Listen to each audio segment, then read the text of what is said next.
Tonight, on History So It Doesn't Repeat, we discuss the history of Western culture with Kevin Cole, who explains the method of circular education which holds it all together.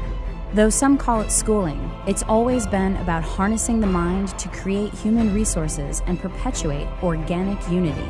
Learning's the answer. What's the question? Here's your host and navigator, Richard Grove.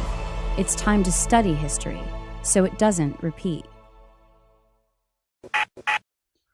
Welcome back to History So It Doesn't Repeat. Tonight we're joined in studio by Kevin Cole. He's going to brief us on his research into the classical trivium method, better known as the liberal arts education method that spans several thousand years' time, and learn how to contradistinct it, or to contrast it, better said, to contrast it to the trivium method of critical thinking and creative problem solving. Kevin, welcome to the studio. Thanks for having me. How are you doing tonight? Good. How are you? Where would you want to start if you wanted to pick a starting point for the conversation? Before I get into my outline, I've got a 100-page outline that you've given me. I've got some questions, but if you had a choice on what you wanted to say first, what would it be? Well, I'd just say that I'm starting a book entitled The Great Chain of Being and the Organic Unity of the Polis, and my purpose is to try to explore the concept of the trivium throughout history. The trivium being grammar, logic, and rhetoric, the first three of the 7 liberal arts system. Now, I've been exposed to a methodology that has been permeated by Gino Denning and others online, which I found very fascinating, and I've sought to kind of research the etymology of the grammar, logic, and rhetoric used in a general fashion. And what I found was much different throughout history. So, all right, so that's a good place where we can crack into the folder here, and let's start. So, you're referring to the Gino Denning interview. That was October 25th, 2009. Our friend and colleague Jan Irvin had interviewed a self-taught scholar named Gino Denning. It was published as episode 49 of the Gnostic Media podcast, found at gnosticmedia.com. The title of the interview was The Trivium Method, and it's under the podcast on that navigation menu. Sure. I think that's where we all encountered it. And then from there, it's taken on a life of its own.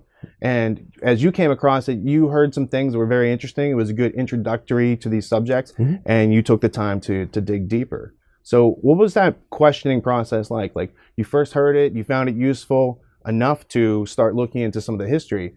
What was the first thing that you found out about it, and where did that lead you? Well, when I first heard it on the podcast, it was not something I had been exposed to in the American education system. It's not something they necessarily taught in grammar class or English class in high school or even in grade school. Now, you do get the general grammar and the how to make up sentences and syntax, and this is very important. Vocabulary. Vocabulary, because this is where it really starts in ancient Greece. It starts with the word. But when I heard about it being used as a critical thinking tool, I found that fascinating, and I went looking for the sources of who was putting out that information. But it was interesting to see how this had been kind of turned into a meme that could be applied to help people in their critical thinking. Now, as you said, reasoning is important. Reasoning is important, and as you've said before, we need a methodology in order to go through the world and find our place and find substance and truth amongst a group or amongst the individual. But it was fascinating to find out that the history of the classical trivium is much different. And it has a lot to do with closed systems, artificial scarcity, the great chain of being, and this concept of organic unity. Oh, these are some fascinating terms that I'm sure we'll become more acquainted with as you go on. So what you're doing is drawing the contrast from what you found through history of how the classical trivium was applied through society, and you juxtapose that to how Gene is presenting it as a method of that's a kind of a set aside from dogma, and that the classical trivium you're hinting at has been used as some sort of dogmatic device throughout history, sure, useful in shaping culture. Could you explain a little bit more about that? Sure. Well, the great chain of being, I need to start with defining a couple terms. Yeah, let's define some terms. All right. Well, the great chain of being is a concept that comes from Plato, and it's later perpetuated through Aristotle and Plotinus. Now, from the Blackwell Dictionary of Western Philosophy, we find that this idea of the great chain of being can be traced to Plato's division of the world into forms, which are full things, and sensible things, which are imitations of forms, and are both being and not being. Aristotle's teleology recognized a perfect being, and he arranged all animals by a single natural scale, according to the degree and perfection of their souls. This idea of the great chain of being was fully developed in Neoplatonism throughout the Middle Ages. Now, the concept is responsible for the division of society in the Middle Ages into the 3 estates, with each relating to a hierarchy and a great chain of being. Is the 4th estate one of those estates? We'll get to that. Oh, I don't know. Because it all has to do with the concept of balanced government. Now, a lot of that comes about later, but we're going to be talking about the sources of civil society itself. Well, before we get too deep into the history, I just want to observe, if you're talking about something that's 2,500 years old or older, how does that apply to us today? Well, it seems the educational philosophy has been, in what John Taylor Gatto has described, an ominous continuity. Ominous continuity. Absolutely. For 21 generations, we're going to find out what education system has prevailed. Oh, fascinating. All right, so before we get into that, let's talk about this idea of plunder versus production that has gone on through history, and how the trivium, or the classical trivium rather, has played into that, gaining momentum as humanity has grown more civilized. Sure. Through its methods. We're obviously familiar with the concept of newspeak that H.G. Wells talks about in more modern times, where language can be used to control the masses. Now think about going back as far as ancient Greece, where certain classes weren't allowed to learn how to read, weren't allowed to learn how to reason in the public square, or to participate. Just slaves or common people, or, sure, or what types of people weren't allowed to learn how to read? Or well, anybody that was an outsider was considered to be a barbarian. And then you had the plebes, and then you had the warrior monks and the guardians, and you wanted each class to fulfill a specific function. So it's a stratified system that we're going to be talking about tonight, and I think that maybe answers your question. Well, I'm always interested in the stratification of history, because that's how society has been formed up to this point, and it's through the history that's been passed down, and it's through all the stories that have been deleted to make room for just that single thread of history that we've been presented as Western civilization. Yeah. Deception and warfare, the occulting of knowledge to create power in society. How does that play into the early cognition of these devices to control or manipulate the minds of others? Well, I mean, they say knowledge is power, right? So, I mean, it's who controls the knowledge controls the power.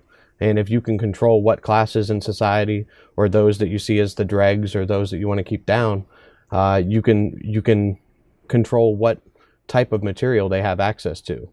And to an extent, you can measure the class stratification by the dialect that one uses. And so by keeping the classics, or the Latin language classics that are told throughout history to help learn any language from certain classes in society, then you create people that have higher active literacy rates, where they're able to go out and speak their mind on the subjects that they'd like to speak, and you have they're others more likely to get what they want. Exactly. Okay.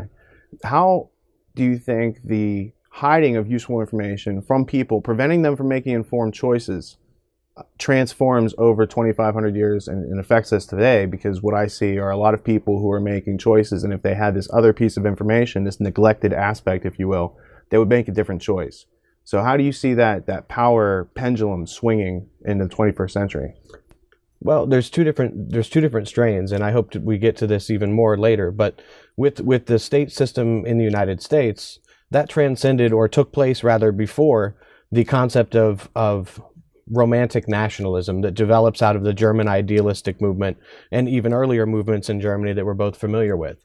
So there's a contrast that has to be discussed between the traditional romantic nationalism and a limited government system, where the government is supposed to be there to protect people from its own tyranny on the people. All right, and so that's a great place. Let's dig into that ominous continuity and take it back into the city-states of Greece, where the citizens and many of the ideas that we have prevalent in America today took root. And then let's get into the circular reasoning, the circular education, the enkikilos paideia. Okay.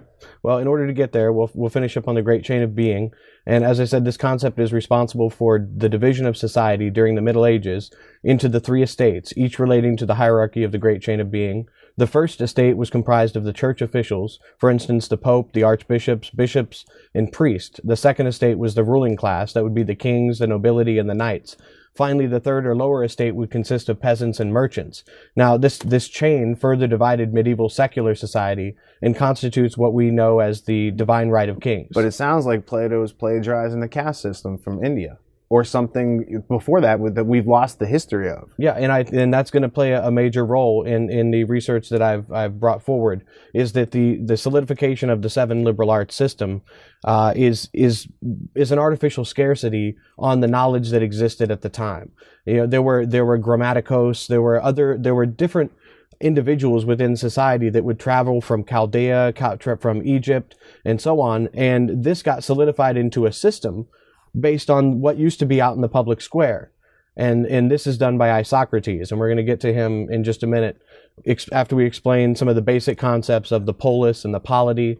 Were there a lot of women that were participating in the creation of these ideas, or was it mostly by chance white males in history who were making a lot of these decisions? There were not many women participating. It is rumored that Isocrates may have allowed women some access to his school, but for the most part, no. There was a rule against that. Why do you think that was? Do you think because they were up to something, that they couldn't have the respect of women if they knew what types of tricks these guys were using? I think these homosocial groups such as Freemasonry and the guild societies of yesteryears would benefit, and I think there's a mutual benefit among some men to try to keep women down in order to have rule and dominance over them in society, or even an absence of conscience, or to help instill some sort of groupthink. Sure, and to proliferate social roles. All right.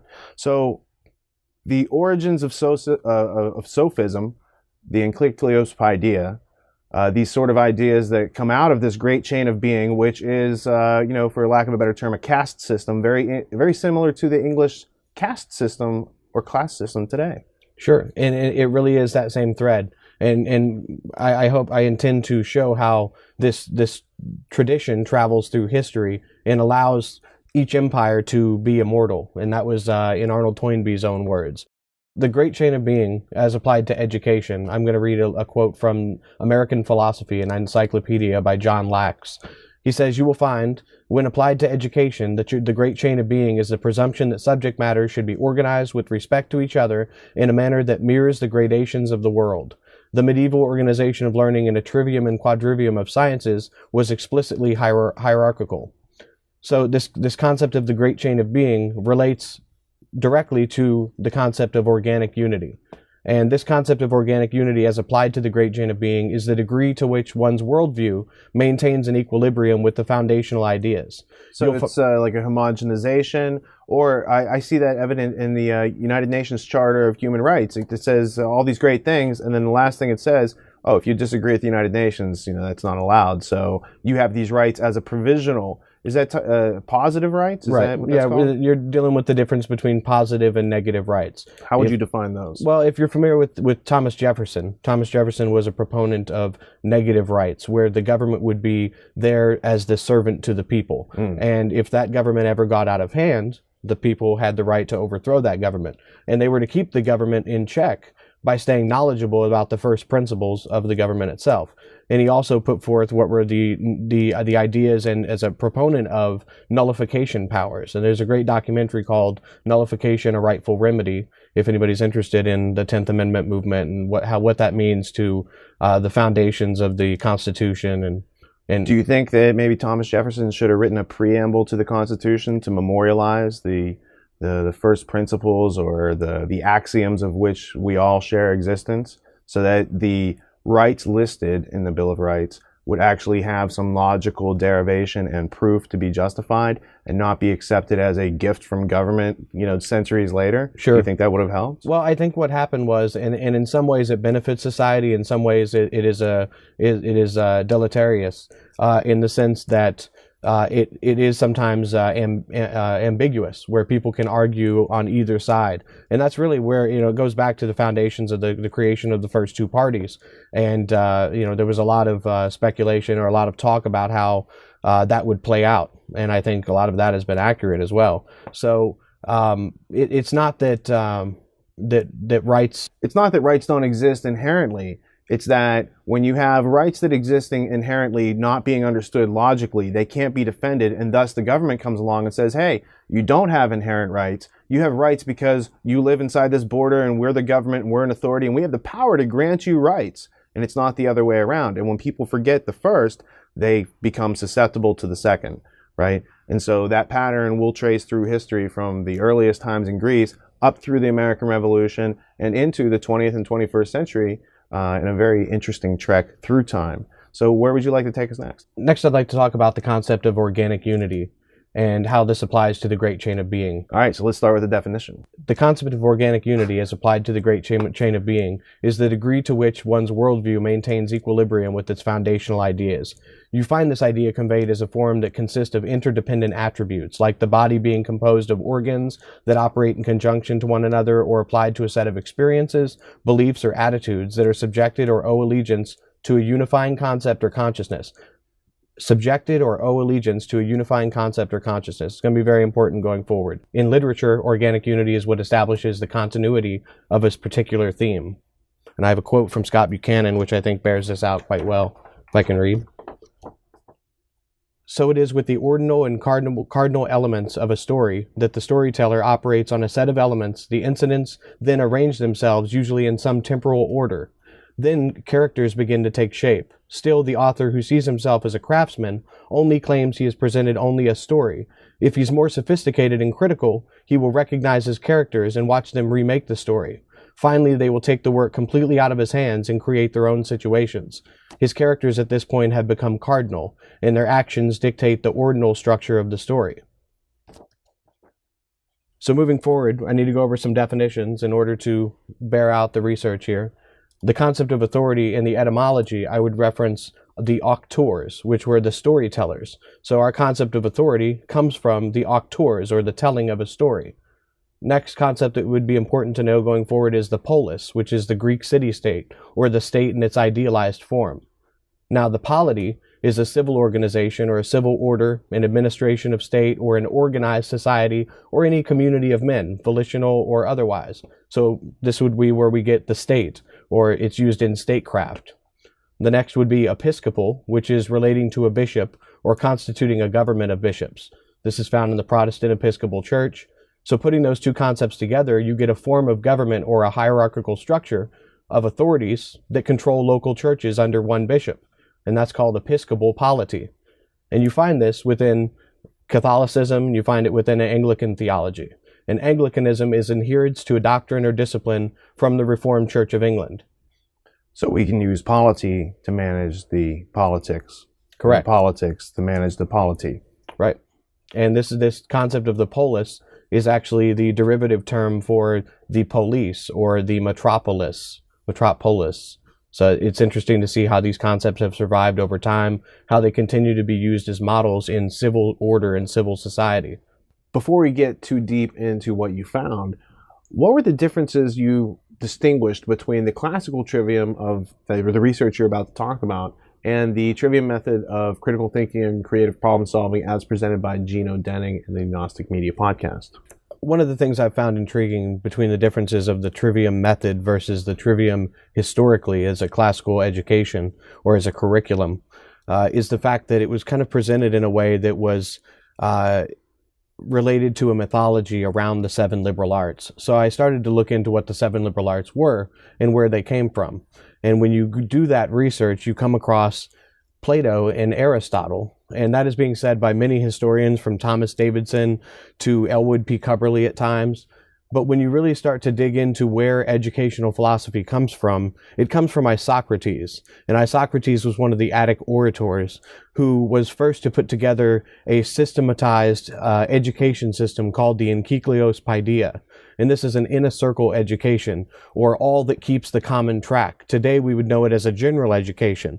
And what I propose is that it's not much different from the Prussian education. There is no divide between Prussian education and the trivium, because Philip Melanchthon later in the German times adopted the trivium method from the Renaissance humanists and incorporated it into the education system that later was proliferated by Frederick the Great and then Johann Fichte. All right, so these are characters that you're mentioning: Frederick the Great, Johann Fichte, sure. Who've been made famous by John Taylor Gatto through his books, The Underground History of American Education and The Ultimate History Lesson, of course.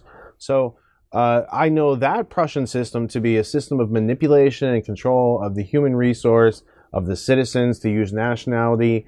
And So those are the more evolved, virile concepts or evolutions of those ideas. Right. And so going back to what we were discussing as the title, the organic unity and the polity, these concepts famously come out of Greece as far as Western civilization is concerned. Mm-hmm. But we also notice the patterns in these Greek ideas as being something that's taken from India and the caste system and this whole sort of way of diversifying or dividing up the human livestock such that a few people can plunder those who produce in the wide breadth of the public. Mm-hmm. So what did you find that was specifically unique to the classical trivium and its use in creating culture and making individuals into citizens of a state, as opposed to what you had learned from Gino Denning through the trivium interviews with Jan Irvin?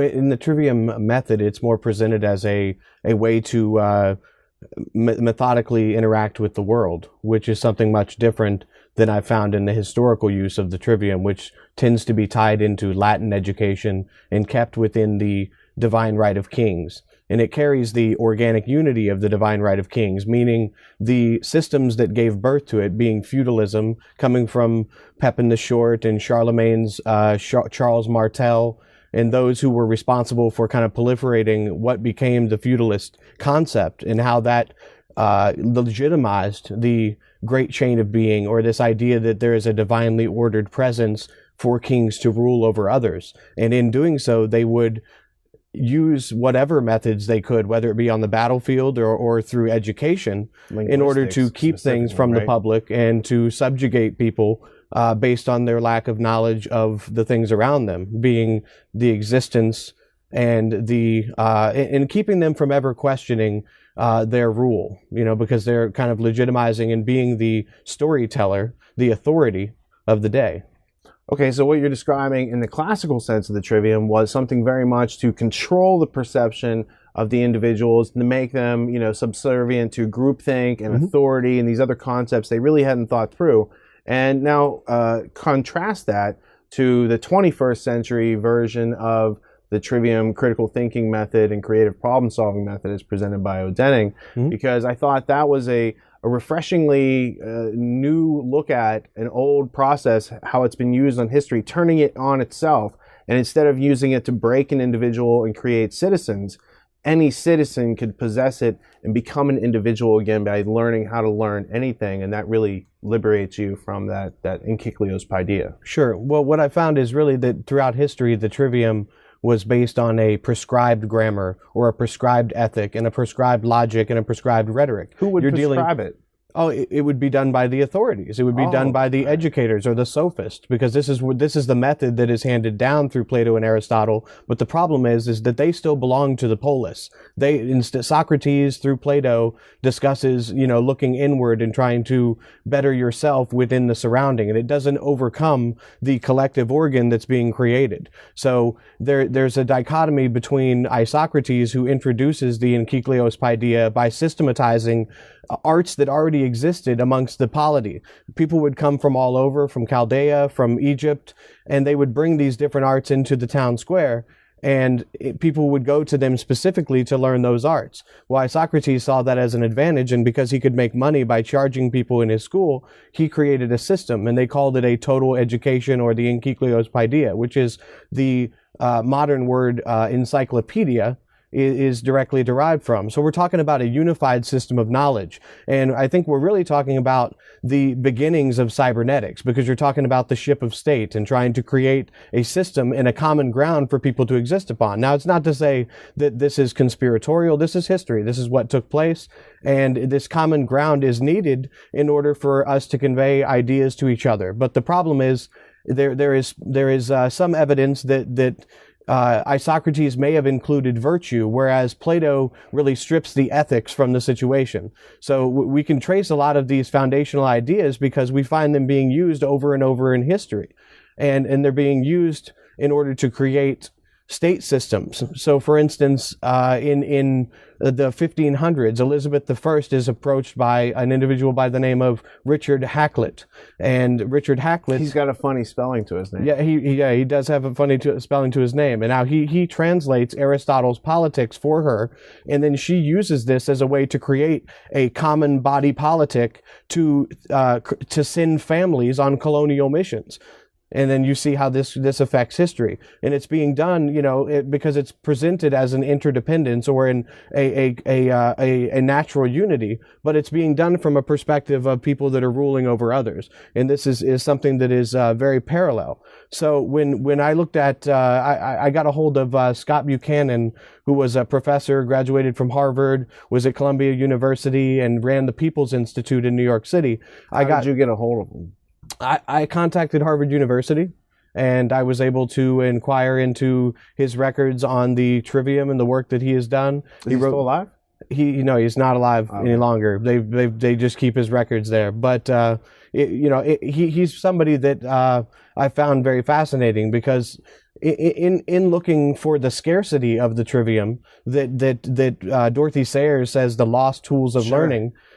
I found it's otherwise. There's a little bit of myth involved with how Dorothy spins it, isn't there? There really is, and she's presenting it from a perspective that I think most people may not be familiar with. She wrote a lot of detective novels. I confess I've not read. Has she ever presented at the Royal Institute? Yeah, she actually presented in August of 1940 at the Royal Institute of International Affairs with Reinhold Niebuhr, who was a socialist theologian who was involved in the ecumenical movement. And she was also a member of this group called the Moot that started in 1937 under J.H. Oldham, who was an associate of the Milner Rhodes Roundtable group. And so what they're trying to do kind of is to secularize Christian philosophy into societal values, and to impart that in a way that draws back the particularity of certain religious denominations, because they see this as a break in the organic unity of Christianity, where they say in this Christian ethic that a republic cannot secede from the mother and the father. And it's always presented in this way of a familial relationship. So you would be very surprised to find the writings that I have found that Dorothy Sayers has that are very imperial, where she discusses, that the British Empire never sought to conquer anybody. They were just going around to put the parrot on the shoulder and to bring back certain treasures. Might have been Cleopatra's Needle, might have been something else, So it's the way it's presented, and we'll get more into how this relates to the Cecil Rhodes Milner Roundtable group,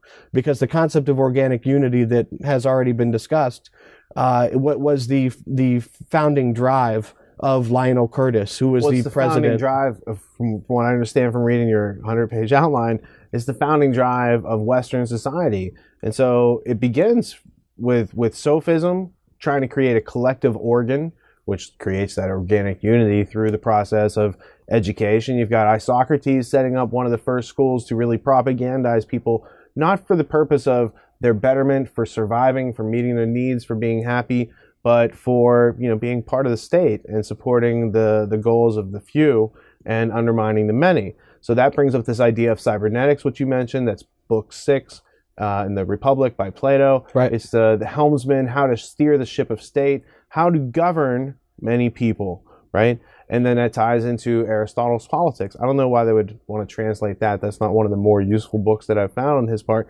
Aristotle wrote a lot of things.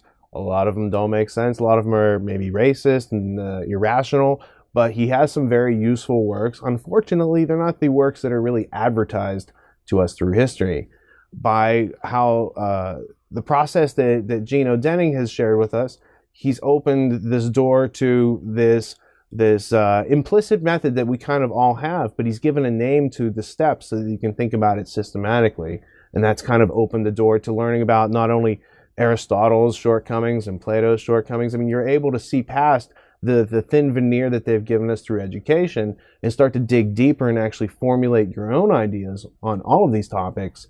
And I think that's a spark that, that's what has created this whole notion of the presentation and in your research. Is that correct? Yeah. I mean, I first heard of the concept of the Trivium through the podcast with Gino Denning on Jan Urban's Gnostic Media podcast.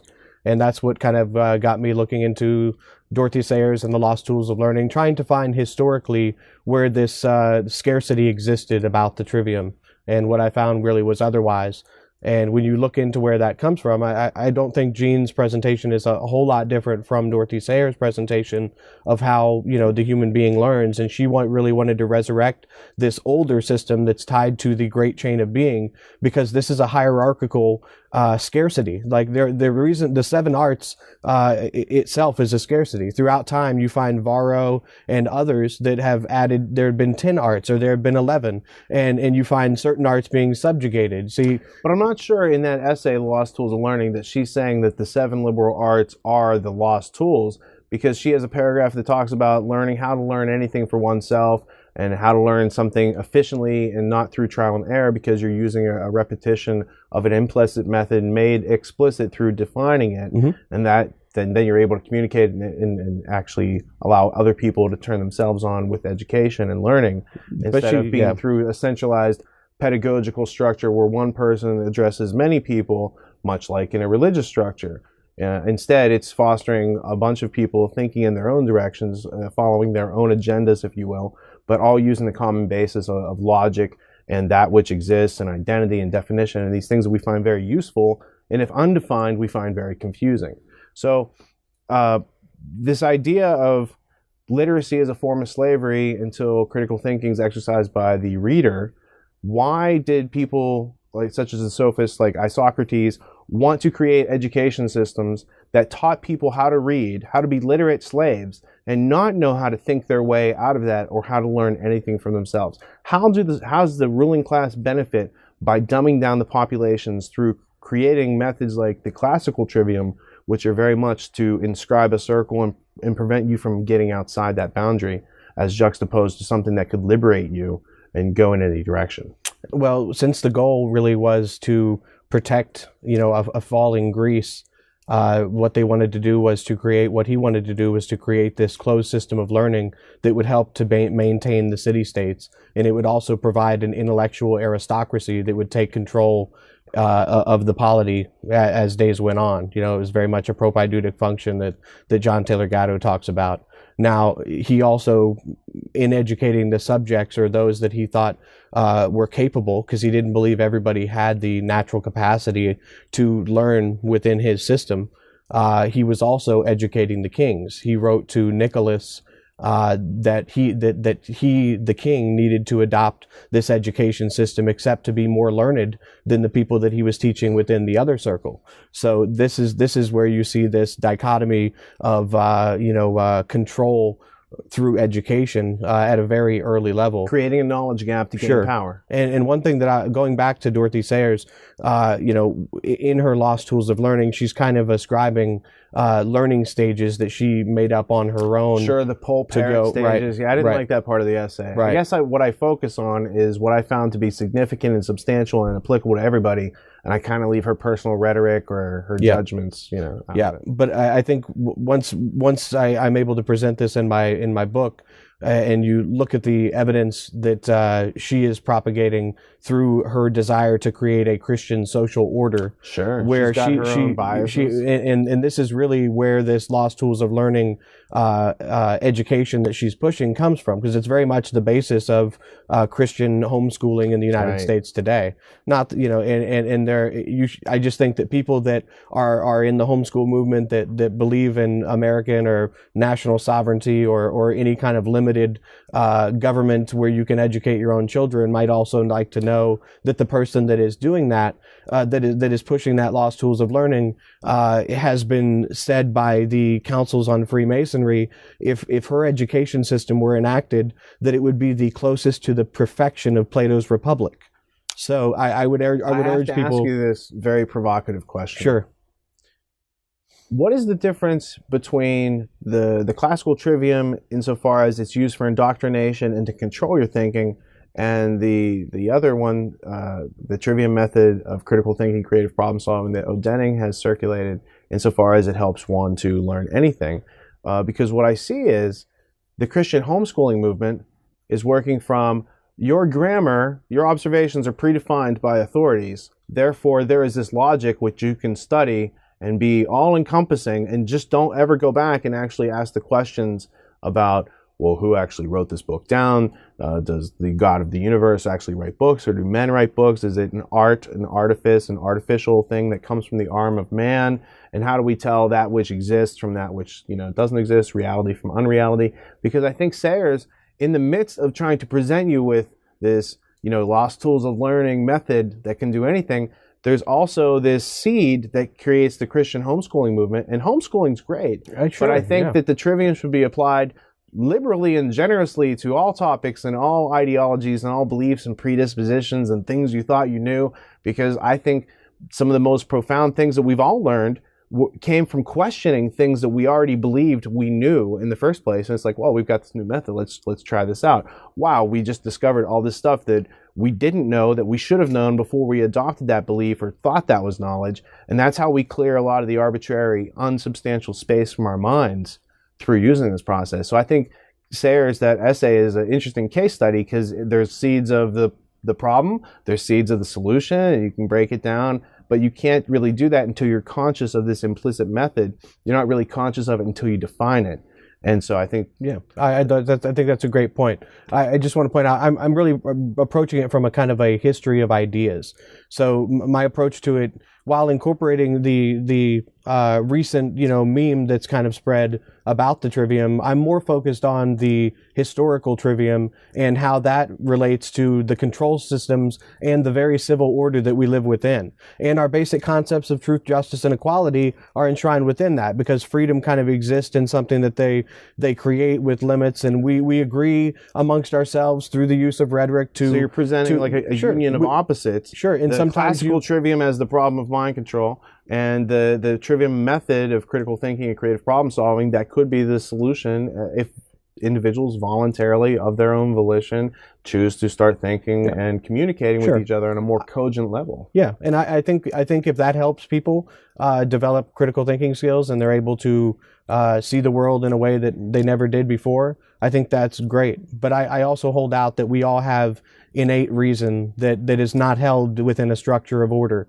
And I think that is something that is really at the basis of the American Revolution.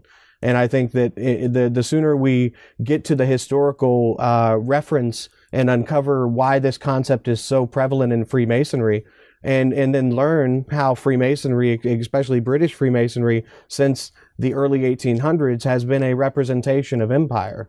I mean, there's a recent book. There's no reason to be conspiratorial about Freemasonry anymore. You can read Jessica Harlan Jacobs' book, Builders of Empire, and she lays it out, how Freemasonry itself is a feedback mechanism almost to the concept of British Empire and Commonwealth.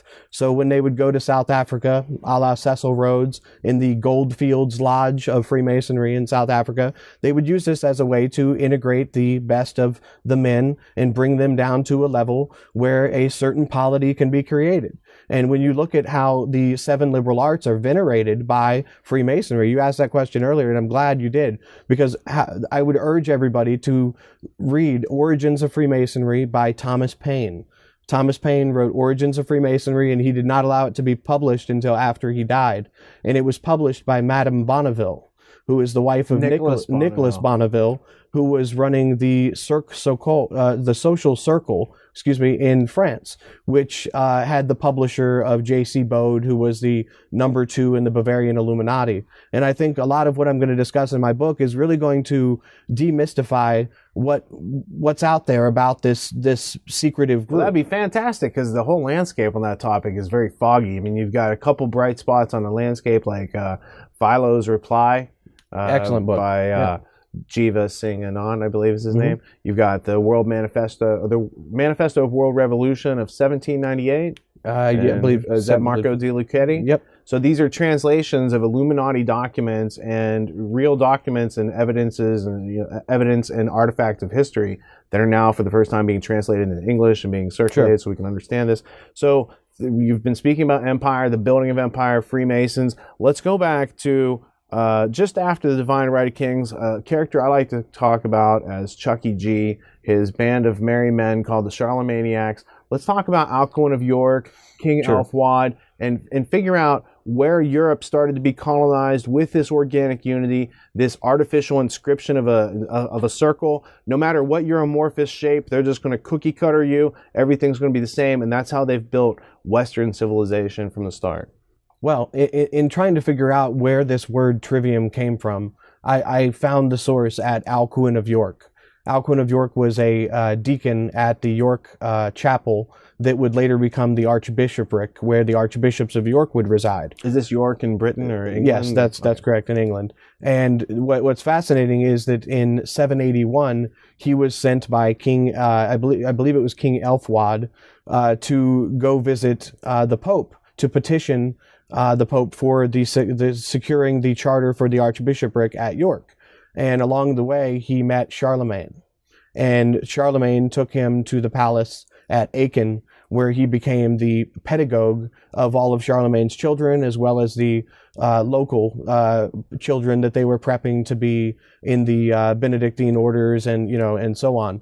So it is in Alcuin's circle that the concept or the phrase, the trivium, comes about. And so you actually traced it back to its origin of the word. Right. That's beautiful. As grammar, logic, and rhetoric as the trivium, or the subordination of the word to the world, and where they're putting the lower arts before the higher mathematical arts as a way to impart Christian ethics before looking into those materials. So this is where you get, these problems with Galileo. When you find knowledge that exists outside of that circle, it causes a major problem for those that are perpetuating a certain belief, whether it's flat earth theory. So this is where I was talking about the artificial scarcity notion to this, because when you look at, the Enkycleos Paideia, you're talking about a city-state that was in constant threat by piranha states along the Mediterranean. And in order to preserve this very limited system of freedom that they had worked out through this, conjecture that they used as rhetoric, they wanted to pass this on. And it did get passed on. And it gets passed on through the oratorical tradition. And I think you'll find James Muir, M-U-I-R, has also found that the legacy of our traditional education system, even to today, it goes to Isocrates for 21 generations. This Enkycleos Paideia, to create a common ground in which the concept of freedom can reside. And, when you look at the American Revolution, what I found is that Thomas Jefferson rejected the classical trivium and rejected the Godhead that was above the trivium, of course, as theology. He goes on to create the University of Virginia, in which he said he wanted no matriculation, no graduation, and you're to come and go as you please, as you felt educated. And that didn't last much past his lifetime, as that becomes a hub of where the Liberal Arts Committee and the Liberal Arts Incorporated that Scott Buchanan and Stringfellow Barr, who were both Rhodes Scholars, would later start from. And that would go to the University of Chicago and to St. John's University. St. John's University is a university venerating one of the most powerful symbols in Freemasonry. And Freemasonry played a role in the creation of St. John's University in Maryland, in Annapolis. And that is where Scott Buchanan, as well as 6 other Rhodes Scholars on staff, were trying to reincorporate this Enkycleos Paideia within a very selective canon of Anglo-British and Anglo-European. Before we get into the king and queen trying to take over the world, let's just take a step back to you mentioned the Catholic Church and the Jesuits were what came to mind as far as education and the use of this structure coming together to control or harness the barbarian population, if you will. Before we get into the Freemasons and the other, I just feel the need to kind of fill in that blank between divine right of kings and papal rule of authority to create these structures, and specific groups that took these structures and went one step further than when, Isocrates ever thought he could get to. Sure. Well, with the Jesuits, the education system that was perpetuated shortly after Ignatius Loyola died was called the Ratio Studiorum, and that was in the late 1500s. And the Ratio Studiorum was directly rejected during the American Revolution. And there are quotes from Thomas Jefferson as well as John Adams on their thoughts on the Jesuits. But I would look at the Ratio Studiorum as a continuation of the humanistic education, the Renaissance humanism, where in some aspects it had previously dropped logic from the equation, but they had readopted this under the godhead of theology. So this is another instance I've found where the trivium is not scarce throughout history. Just like it was not scarce at Harvard University and William Mary, College of William and Mary in Virginia. This is where Thomas Jefferson himself, after the American Revolution, went to the College of William and Mary and had the trivium and quadrivium displaced from the curriculum. All right, so one of the founding fathers of America, in the midst of building what is America, discovers that there is a fox in the hen house. And he says, we got to get that fox out of here. How did he discover that the trivium was being used in such a way to create more, basically to perpetuate British society, and that America couldn't be free if it continued to perpetuate itself based on an education model that was set up by the people who like to bring empire? Yeah, and he addressed that. What he was trying to push to the side were the educational perennialists of his day. And you find later educational perennialism becomes famous at the University of Chicago, which we'll get to. But Thomas Jefferson himself allowed the perennialists to have a section on his college, but he put them to the side because it was involving the theological godhead, it being above the trivium and the quadrivium of education. So basically, as John Irvin would say, putting your logic before your grammar. You're accepting the theory before you've actually observed and inspected. So it's condemnation without investigation. And that's really how it was all throughout the Middle Ages. And even this limited education system where people were given these models on how to behave based on reading, Quintilian or reading Cicero or reading Homeric epics and trying to incorporate the learning structure, as a model to create a certain kind of citizen. And it was to create a certain kind of person. And it's the same way. It's kind of how the state reproduces itself. Sure, it really is, because that's why education is so powerful as a tool of creating culture. But really what you find is that the concept of the trivium itself, historically, being filtered through the prescribed rhetoric of those that are running the state system. All right, so in the case of, the mid 1500s, you've got Loyola's Jesuits doing this, and if you go back to who is Loyola, well, he's Ignatius of Loyola. That's the town where he grew up. He comes out of the area of the Alumbrados, Alumbrados secret society that is occupying Spain. So there's kind of a mystical tradition. He's a military man, but he gets hurt by this cannonball and he's all disfigured. So now he's going through all this pain. He discovers what he calls the spiritual exercises of Ignatius Loyola. And that's the whole origin of the Jesuits. It's kind of a mystical, esoteric, secret society that is there to help facilitate the goals of the Vatican and its Catholic or universal organic unity. So there's many different groups that want to make everyone like themselves. The British Empire, there's the Vatican, there's the Roman Empire, there's the Greek Empire. All these different empires have something in common. They're willing to sacrifice the individual for the benefit of the state. They need a process to sacrifice that individual even mentally to get them to participate in the state and defend the state with their life and all these sort of ideas.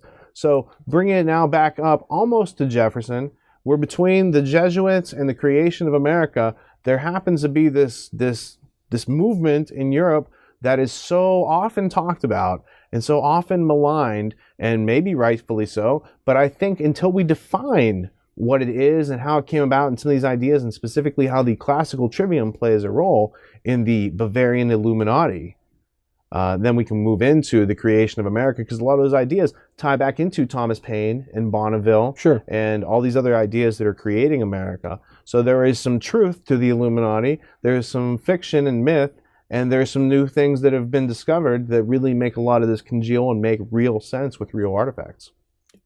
Sure. Well, the Bavarian Illuminati, by the story, began on May 1st, 1776 at the University of Ingolstadt in Bavaria, where Adam Weishaupt was surrounded by ex-Jesuit priests and disgruntled workers. And Now, was he a Jesuit? He was not not a professor of canon law, but no, he was. I believe he was an orphan, and he was raised with a Jesuit education, which led others among his number two, Philo, at a time to accuse him of having Jesuitical dispositions. Baron Adolf Knigge was his number two. Yes, correct. And his pseudonym in the Illuminati was Philo, Do you which think goes back to the creation of education systems as well.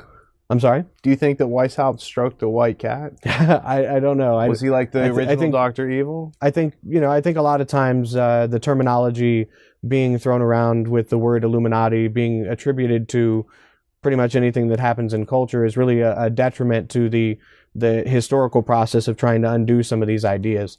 Because when you really look at the Bavarian Illuminati, while there are a lot of things that are there to disagree with, you also find that they were fighting against the organic unity of the divine right of kings within their provinces. But they didn't have the opportunity to do it in a free country where they could actually wage war. They were doing it under a system of oppression. From reading the letters, Philo's reply. Philo's reply is the name of the book that's translated, and you're reading the first person accounts of the number two who was in the Illuminati, who created most of the degrees, right? Right. Yeah, and in that book he discusses how lackadaisical Weishaupt was in the creation of the Illuminati, basically building it up to everybody without really having any structure. And if you look at what they were trying to do, they were trying to harness education for their own purposes, just like anybody else. So they recognized. And one thing, in order to fully understand that concept of the Illuminati and what they were trying to do, I did mention Thomas Paine's Origin of Freemasonry. And in there, you'll find a reference to Samuel Pritchard's work from 1733, in which the first line, he says that Freemasonry is based on the foundation of the liberal arts. Okay, so I don't know why people may not have seen that connection. When you look at what the Illuminati was trying to do, you have a system that is trying to do away with the state. And the state is, if you look at Isidore of Seville's writings on the civil order as relates to the seven liberal arts and how civil polities are created by providing a limited education to create a specific body of people that understand just what's inside that closed system. Sure. So when you look at what they were trying to do, they were trying to do away with the state, but they were also doing quite a bit of damage to religious belief as well. Well, there's also Freemasonry right in there, which existed pre-Illuminati organization. Sure. And Freemasonry, if you'll excuse my expression, is more like the genitalia of the state. It's the sexual organ of how it's injecting statehood into all these different places around the world to bring about organic unity or globalism or colonization or whichever group is doing it at the given time.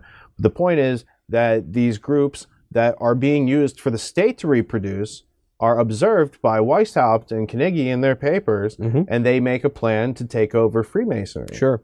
Well, what happens is speculative Freemasonry, which began in 1717, proliferates by the movement of the Jacobites, who move into France, and then those lodges then move into Germany and become the Strict Observance Lodge.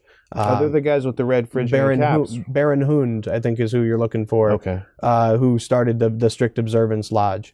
And in this lodge of Freemasonry that existed in Bavaria, Adam Weishaupt saw to his advantage to create degrees above those of the traditional York Rite Freemasonry, which creates a tradition that transcends nationhood, where people in all different countries are doing the same rituals, the same secret language, that is really trying to impart moralistic ethics, because Reinhard Koselleck has a book called Critique in Crisis. Right, that was my next in this book, it's a fantastic read, but one thing to distill from it is that Freemasonry existed at that time as a check on state systems. So the prince could come down and be on the level with the street sweeper, or whoever could make it into that lodge, and you were able to discuss things behind closed doors that you might not be able to talk about in public. Because what you find with the Illuminati is they had to create reading societies to shelter what they were trying to accomplish, and they had a lot of. Were those also homosocial groups?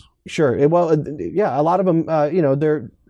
they were prescribing reading to their initiates. Sure. You know, and when you look at the influence that the original 12 Areopagites of the Illuminati have had, I mean, you find along with Philo and J.C. Bode, who becomes a publisher of one of the groups to foment the French Revolution, you find Johann Pestalozzi. And Johann Pestalozzi's influence on education is very widespread. Yeah, you find through the Ultimate History Lesson. Now, this Reinhard Kostelik book, Critique and Crisis, that's published by MIT, I found it to be a very challenging read. It's a very advanced, it's advanced material, but it is well documented, well footnoted, and they waited over 25 years to publish it in English. Right. That's the other point. I thought it was published maybe in the 50s, and it was just now translated. In the 80s, early 80s is when they did release it in English. So it's interesting, you know, to juxtapose a lot of the things that are out there on the internet to the factual information about the Illuminati. They obviously had plans for a world order of their own, and they modeled their existence on the Jesuit order, which was already discussed. And you find that this philosophical creation of how to control education has a major role later on in movements in the British Empire. All right, so there's evidence of the Trivium, the classical liberal arts, in the Jesuit world. It's in Freemasonry. The 1610 Wood manuscript says that Freemasonry secrets, ancient secrets, have always been grammar, logic, and rhetoric, and these sort of things. So you find these different homosocial working groups, secret societies, if you will, that have used these techniques to control, manipulate, and harness the minds of the population going up through time. At some point, post-Renaissance, there were some people that started to think about individual liberty, and that collectivism and divine right of kings and irrationality and all these things were the bane of human existence. And some of them got together here in America. But in the midst of that, you've got Thomas Paine, his works on Freemasonry. You've got his interrelationship with Bonneville, Bonneville's relationship in the Manifesto of World Revolution of 1798. Can you talk about De Luccheti's book, Marco De Luccheti's book, and some of the unknown history of the Bavarian Illuminati and that type of philosophical influence in maybe igniting some of the sparks that made some freedom and liberty possible in America? Sure. Well, Marco De Luccheti's book, the Manifesto of World Revolution, which is a first-time translation into English of Nicholas Bonneville's work. This book calls for a world revolution, a new world order of sorts with republics. And this was being fomented prior to the French Revolution in a group called the Social Circle. And this is a de facto Freemasonic lodge where the publisher who published the papers of this organization happened to be J.C. Bode. And J.C. Bode was the number 2 and number 3 of the Bavarian Illuminati with Adam Weishaupt. Now, how can you be number 2 and number 3? Well, because Philo dropped out. Okay. Baron Adolf von Knigge, who was the original number 2, had set up all these structures. Right. At one point, his conscience gets the better of him. He goes to Weishaupt, and this is all in the documents.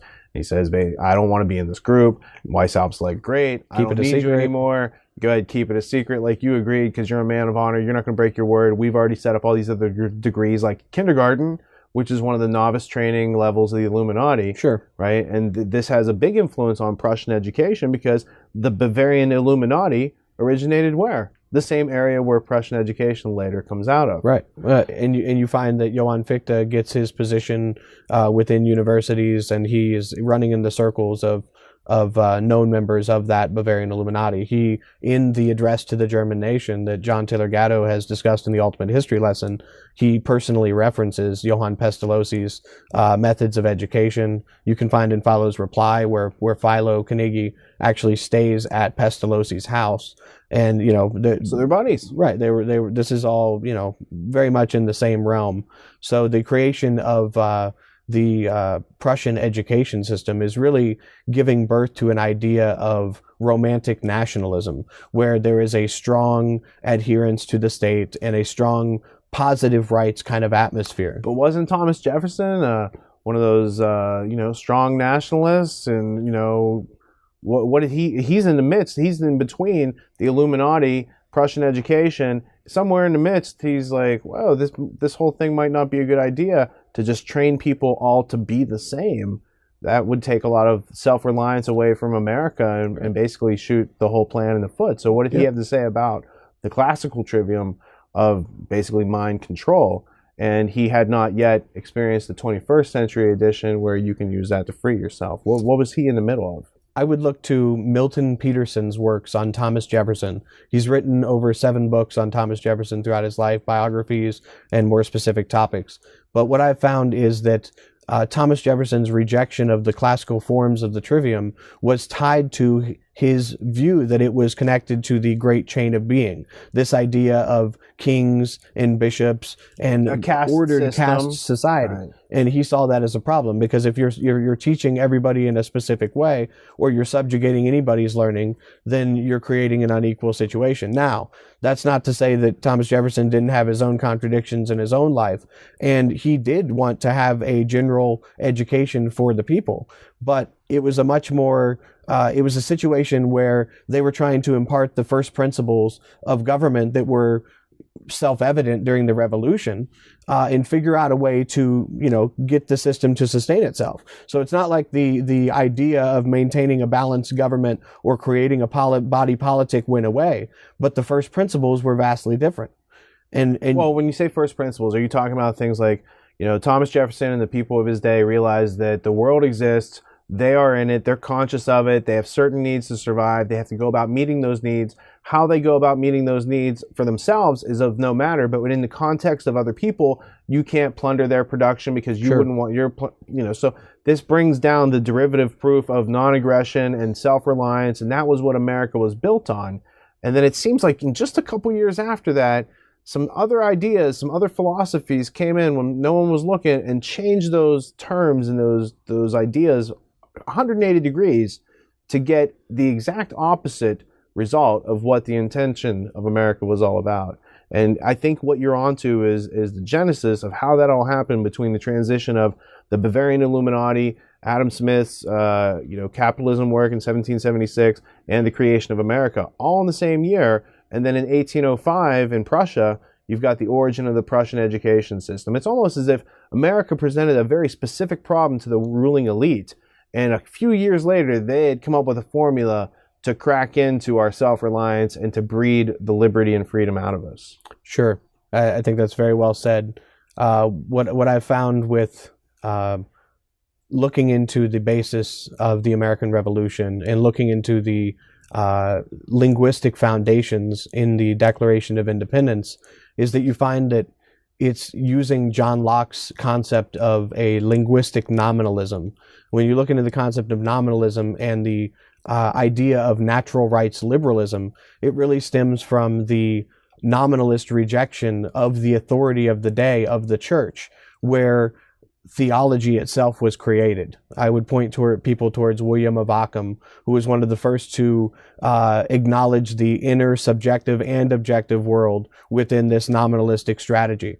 But he made that razor thing, Sure, Occam's razor isn't useful because Occam was a nominalist? What does a nominalist actually mean? What does that mean as far as philosophy of that which exists or, that which does not exist? Well, yeah, there's a difference between what I'm imparting in linguistic nominalism and nominalism itself, which really starts questioning whether things exist in front of you. And you find that during the American Revolution, Hume was rejected in John Adams and Thomas Jefferson's own letters. They speak very ill of Hume and his works. When you start looking at the ideological origins of somebody like Thomas Jefferson, people say he was adopting the social contract of Jean-Jacques Rousseau. So you look into Jean-Jacques Rousseau, you look into John Locke, who really created a kind of rejection of the trivium itself. There's many works you can find online, and I'll have in my book, where he started to question whether or not meaning itself was imparted by the language which we give to it, and the object itself still exists. So I have this I.A. Richards book, The Meaning of Meaning. Yeah, that it plays a major role as well. And so when you start thinking about particularity and universality, there have been movements throughout time where Charlemagne himself wanted to, on behalf of the Holy Roman Empire, spread education in certain parts of Europe. And Scott Buchanan, who wrote The Doctrine of Signatures and Poetry and Mathematics, he postulates that the grammar teaching was imparted into England, and that the rhetoric was imparted into Germany, and that's why the French are so strong with logic, and this is something that he put forth, and he gets credited as somebody that created that rediscovered the trivium in our time. But we'll get into that. Back to Thomas Jefferson and the American Revolution. So as I said, looking at Milton Peterson's book, you find that Thomas Jefferson rejected the classical forms of the trivium as being connected to the great chain of being, and this idea that proliferates through education. And they didn't want to adopt the same educational strategy that had created the colonial problem and people's adherence to false authority. And even in Thomas Paine's work, you find that England was not to be seen as an Atlantic power. And so there was a huge rejection of authority within this, as well as on a theological ground. But like I said, he went personally to the College of William and Mary and displaced the classical trivium there. He did so at his own school. Now, he did provide Latin learning and Greek learning, and even tried to teach Anglo-Saxon languages. But what he was really interested in was comparative grammar. And the story that I've come across that I'd like to relay is that he once lamented that the Native American population had been wiped out, and the fact that the languages were not preserved in such a way that they could figure out the etymology of these words and where this language came from. Thomas Jefferson collected many languages of the Native Americans throughout the United States. Sure, he went to study with the Montauk before they became extinct to try to capture their language and memorialize it. Right, and in doing so, he found that when one part of the tribe would separate, they would totally create a new language in order to do away with, the common code that would, give up their positions and all these different things that would be relative in trying to separate from a father nation that had done them wrong. So they would create a completely new dialect that was completely unrecognizable to their previous persuasion. To break the chain of transmitting energy or power through the language, they couldn't be controlled if you couldn't understand their language. Right. And so I found that very fascinating in relation to comparative grammar. He kept all of those in a treasure chest, and the story is that it got lost down a river at one point. So what they sought out to do was to create a new American language, which is really the language of American nationalism, with the first principles based on natural rights liberalism and the negative rights view of governmental structure.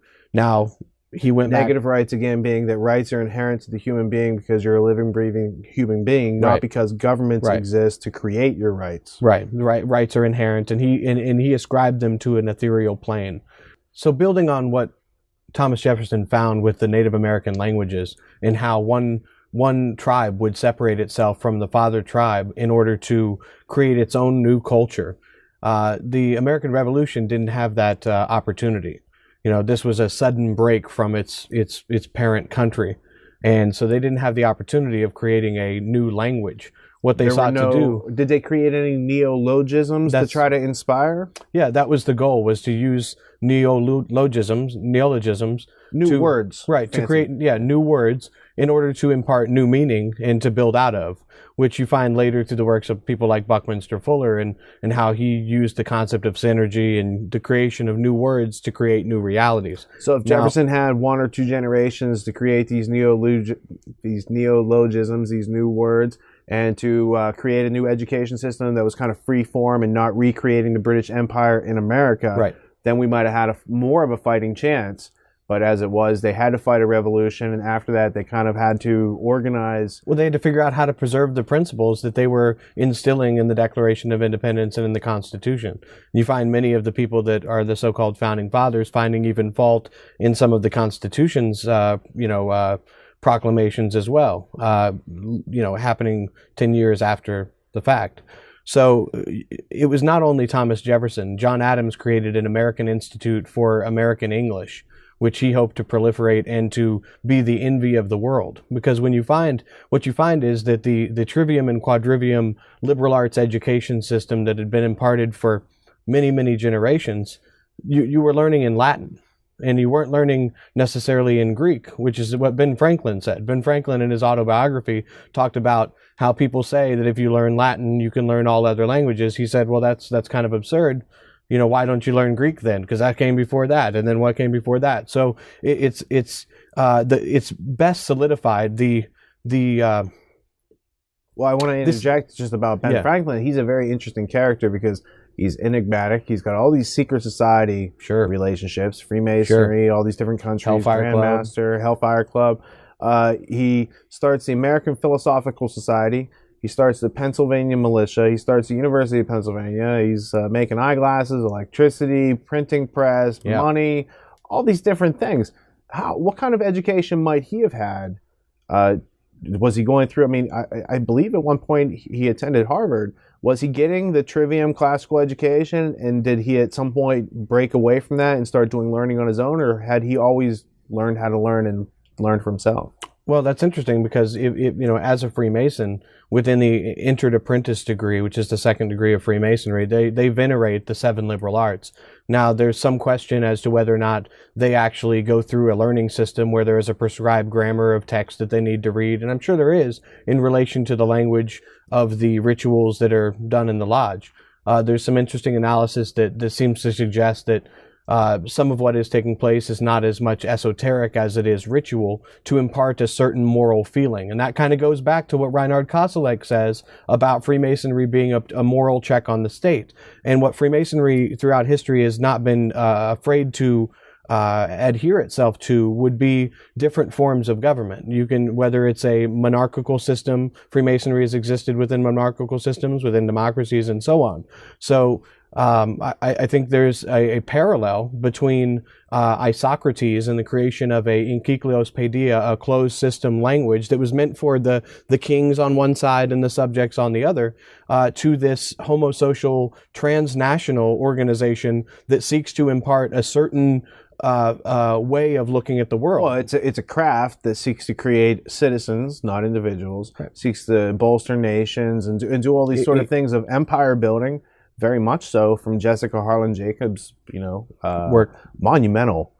That I had never, I've gotten into the basic grammar of Freemasonry, gotten their dictionaries or encyclopedia, because there's multiples, gotten into the source documents, but the way that she spins it from, hey, here's how the British Empire basically replicated itself all around the world and guaranteed that men weren't learning necessarily how to learn anything for themselves or even the esoteric nature of their own craft, but rather we're just being formulated to be almost servile, obedient soldiers, politicians who would all serve into that organic unity without really being told you're here to create collectivism and take away individual rights and spoil rationality and reason for the world under the cloak of humanitarian, esoteric, studies with the tracing boards and the liberal arts as their foundations. Yeah, to create a universal brotherhood, and they adopt the great chain of being within their familial model of the lodges. You have the mother lodges, and then you have your brothers within the organization.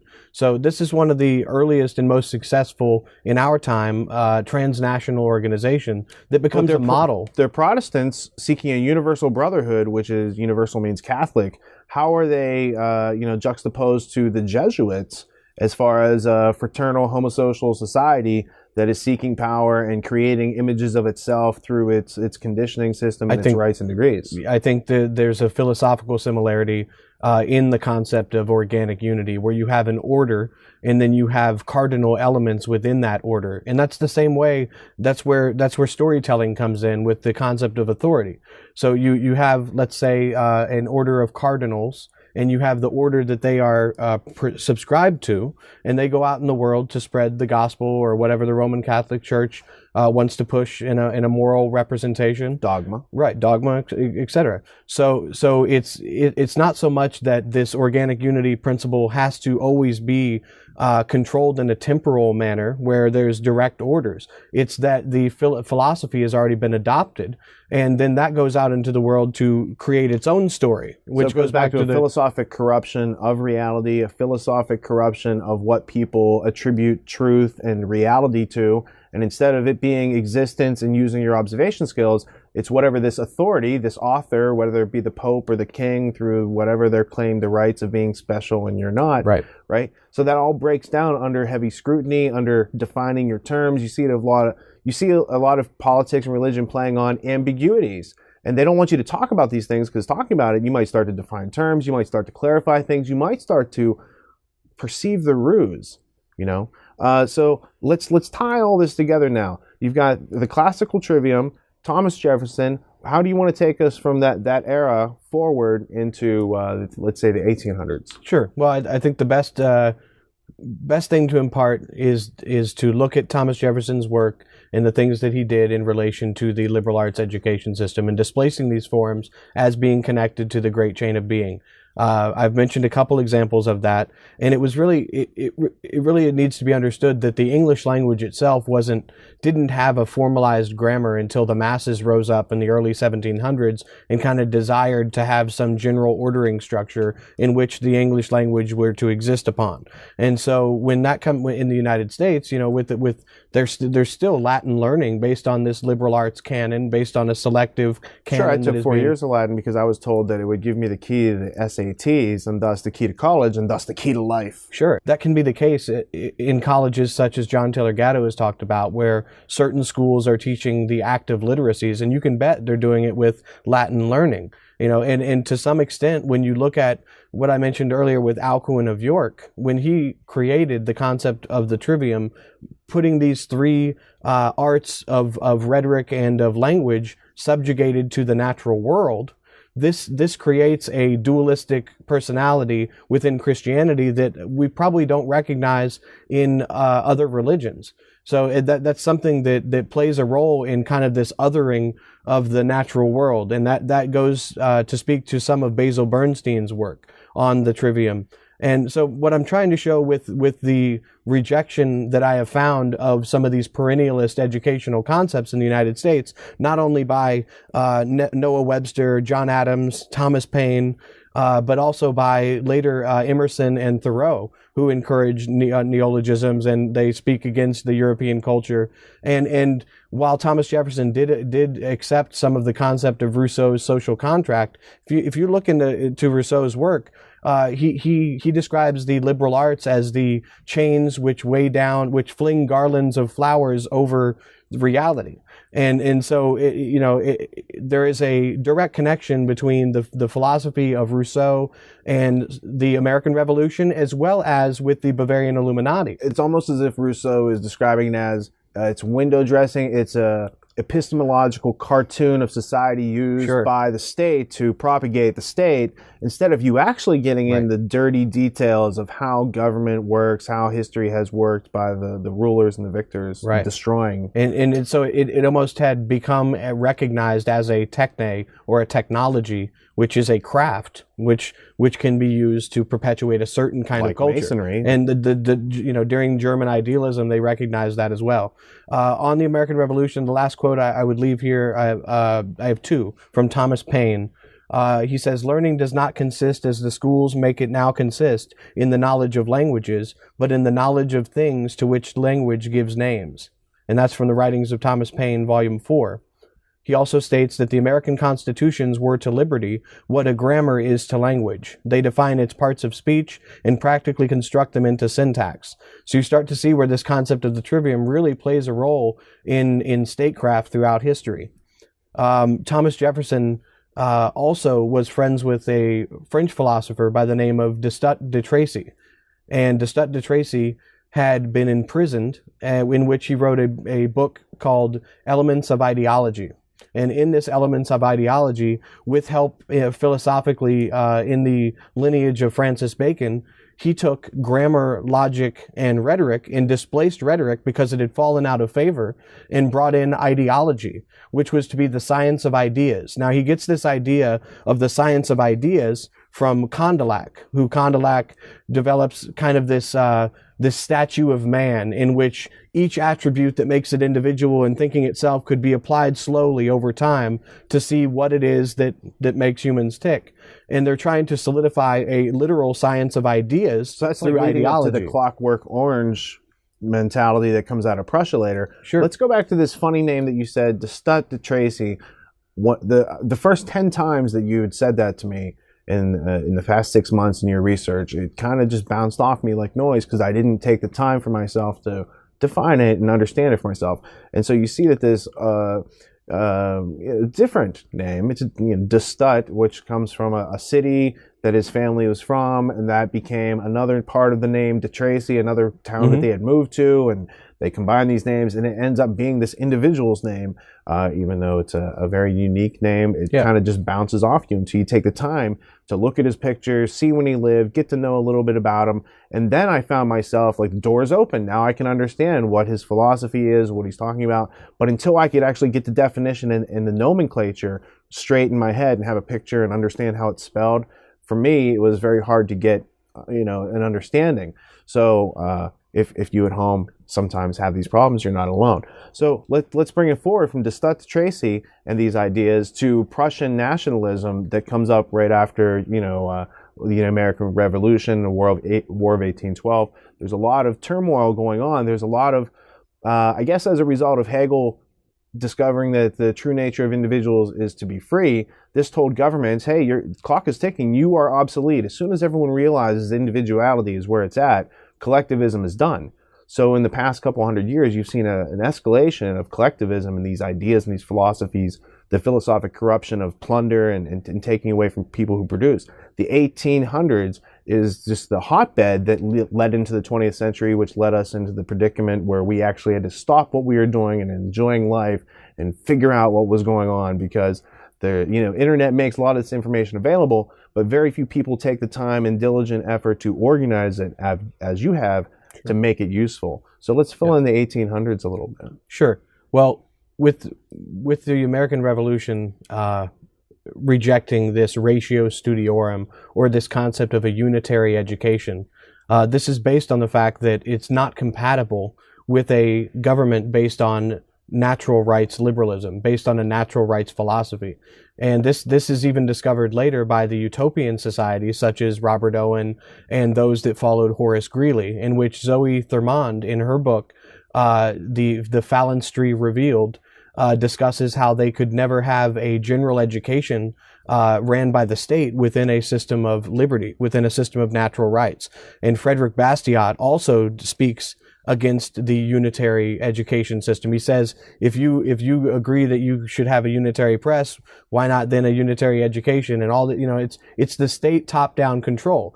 And James Madison also spoke before Congress and discussed how the unitary education, or the direct control of education by Congress, would be in direct contradiction to the founding principles of the United States and undo the work that had been done prior to the American or prior to the American Revolution and onward. Why do you think Jefferson left out any part about education out of the Constitution? Because from our understanding at this current point, the way that this country has been undermined, the way that self-reliance has been bred out, the way that they've changed the definitions and terminology of what is freedom, what makes America, into collectivism, and people can't tell the difference anymore, that could have been protected in the Constitution. And I don't think an amendment at 28 or 29 or whenever they get to doing something like that is going to help, because that's at the bottom of the list. It almost needed to be set out as a preamble to say there are certain things that enable people to become free, to remain free, to defend themselves against predators, to organize voluntarily and not come under the madness of King George ever again. What do you think went wrong? Why do you think they didn't maybe include that? Well, I think there was a lot of ambiguity enshrined in it, as I said earlier, that causes problems over time, but it also allows for progress that is within the realm of the people to take place. Now, the arts are mentioned in the Constitution, but it's not in the context of the liberal arts. It's mentioned in the context of arts that man creates. And at the time that Jefferson and others were gathering to enshrine the Declaration of Independence and in the Constitution later, there was no unified science. There was no symbolic unified science of a Bertrand Russell. There wasn't even or a unified of a Ludwig inch Wittgenstein of measure, right? At that time. Right, and exactly. And they were very interested in Linnaeus's taxonomy, but they wanted to take some of his ideas and create their own new taxonomy, because in the United States, it was said at the time that it speaks in a language that only nature can interpret. And so it's a rejection of these older prescriptive ideals and education systems that allowed such a high literacy rate in the early days of the American Revolution, where people, like Thomas Paine's Common Sense, national bestseller. Now, it's interesting to see how the Trivium and the liberal arts education gets applied across the board in different ways. But you find that it starts with language learning. And what you're trying to do is impart a language so people can speak within a society and have knowledge of their surroundings. And anytime you impart language and or reading, the next step should be how to defend yourself against unreality within the confines of those setups, because that's where a lot of authority and law and government, other forms of tyranny that have prevailed, take their residence, right? Sure. And so then you have a population that is growing and they're reading, and then you have another problem. And how can you control this? So you have to tell stories and you have to implant ideas and certain social cues that control people, and this is talked about in a book called Intellectuals and the Masses. Forgive me, I don't have the author handy at the moment. But this Trivium and Quadrivium, the liberal arts education system tied to the Encyclios Paideia, really comes into England at a time in the lineage of the Venetian society. And Arnold Toynbee, one of the most respected historians who had his End of History kept in the Council on Foreign Relations archive during World War II, stated himself that without the Venetian Empire, Britain could not be immortal. And so we're getting into a little bit more. Well, when you're bringing up the Venetians and the British Empire, that of course makes me think of Dr. Webster Tarpley's. It's a very nice essay from I think 91 or 92 on the Venetian conspiracy, Venetian black nobility, right? And so you're learning a lot about the type of history that Toynbee's probably keeping you away from, in order to justify, the British Empire came on its own and it didn't really have its help. It's not the continuation of an idea that was there before. And that's what I find through history, whether it's any type of news event or any type of history. When you follow the chains of power, they erase, like 2 steps behind them, they erase something, so you can't see how they gained that power. And so whether you're being fed a story where certain facts are being omitted and you are naturally trying to fill in those blanks, or the same sort of thing about the history of our government or our country. We have a very short history here in this country. So people kind of have a short mindset. People in Europe, they remember the last 1,000 years of wars and how different governments took over their country and whatnot. We're lucky if we know our family histories, right? Right. That's an interesting point about Webster Tarpley's work on the Venetian black nobility. He actually says that they purposely seeded that area with Aristotelian cults that would conflict with each other and form a synthesis, of their own. Cognitive dissonance. Sure. Right. And so when you start looking into the foundations of British Empire, and you look at the balance of nature concepts and the balance of government concepts, I would recommend Ludwig de Heo's work. He was actually a Prussian author who wrote a book called The Precarious Balance, on the idea of the balance of power in organic unity and maintaining international relations. Because when you're talking about organic unity, you're really talking about internal relations. They talk about human the body. Resource related, how to manage people, cybernetics, all these different terms mean the same thing. It's people who want to plunder your production and how to best control them. And from what I understand through Gatto's work and many other people who have studied the subject, in the 1800s in Prussia, they had some technological refinements on how to control human resources. And we can even get into Wundt and the special, clockwork orange mentality that, you don't have a spirit, there's no electricity running through your body or anything magical left to discover. They've discovered it all. At your lowest conscious form, being not conscious, you can be controlled, and the simple manipulation of your body can be achieved. But if the human being asks questions, especially when presented with propaganda, psychological warfare, all these different things that have come about in the 20th century as a result of Wundt and the Prussian psychological work that was done, I think that everybody has the opportunity to liberate themselves with these little squigglies, question marks. Sure. These punctuation that we use in our language to communicate with each other. I think there are too many declarative sentences that came into our culture through Prussia, and not enough questions. That was the old American, kind of Missouri, show me. I got some questions. Mm-hmm. I don't believe anything until it's proven. Show me. Doubting Thomas, however you want to see it.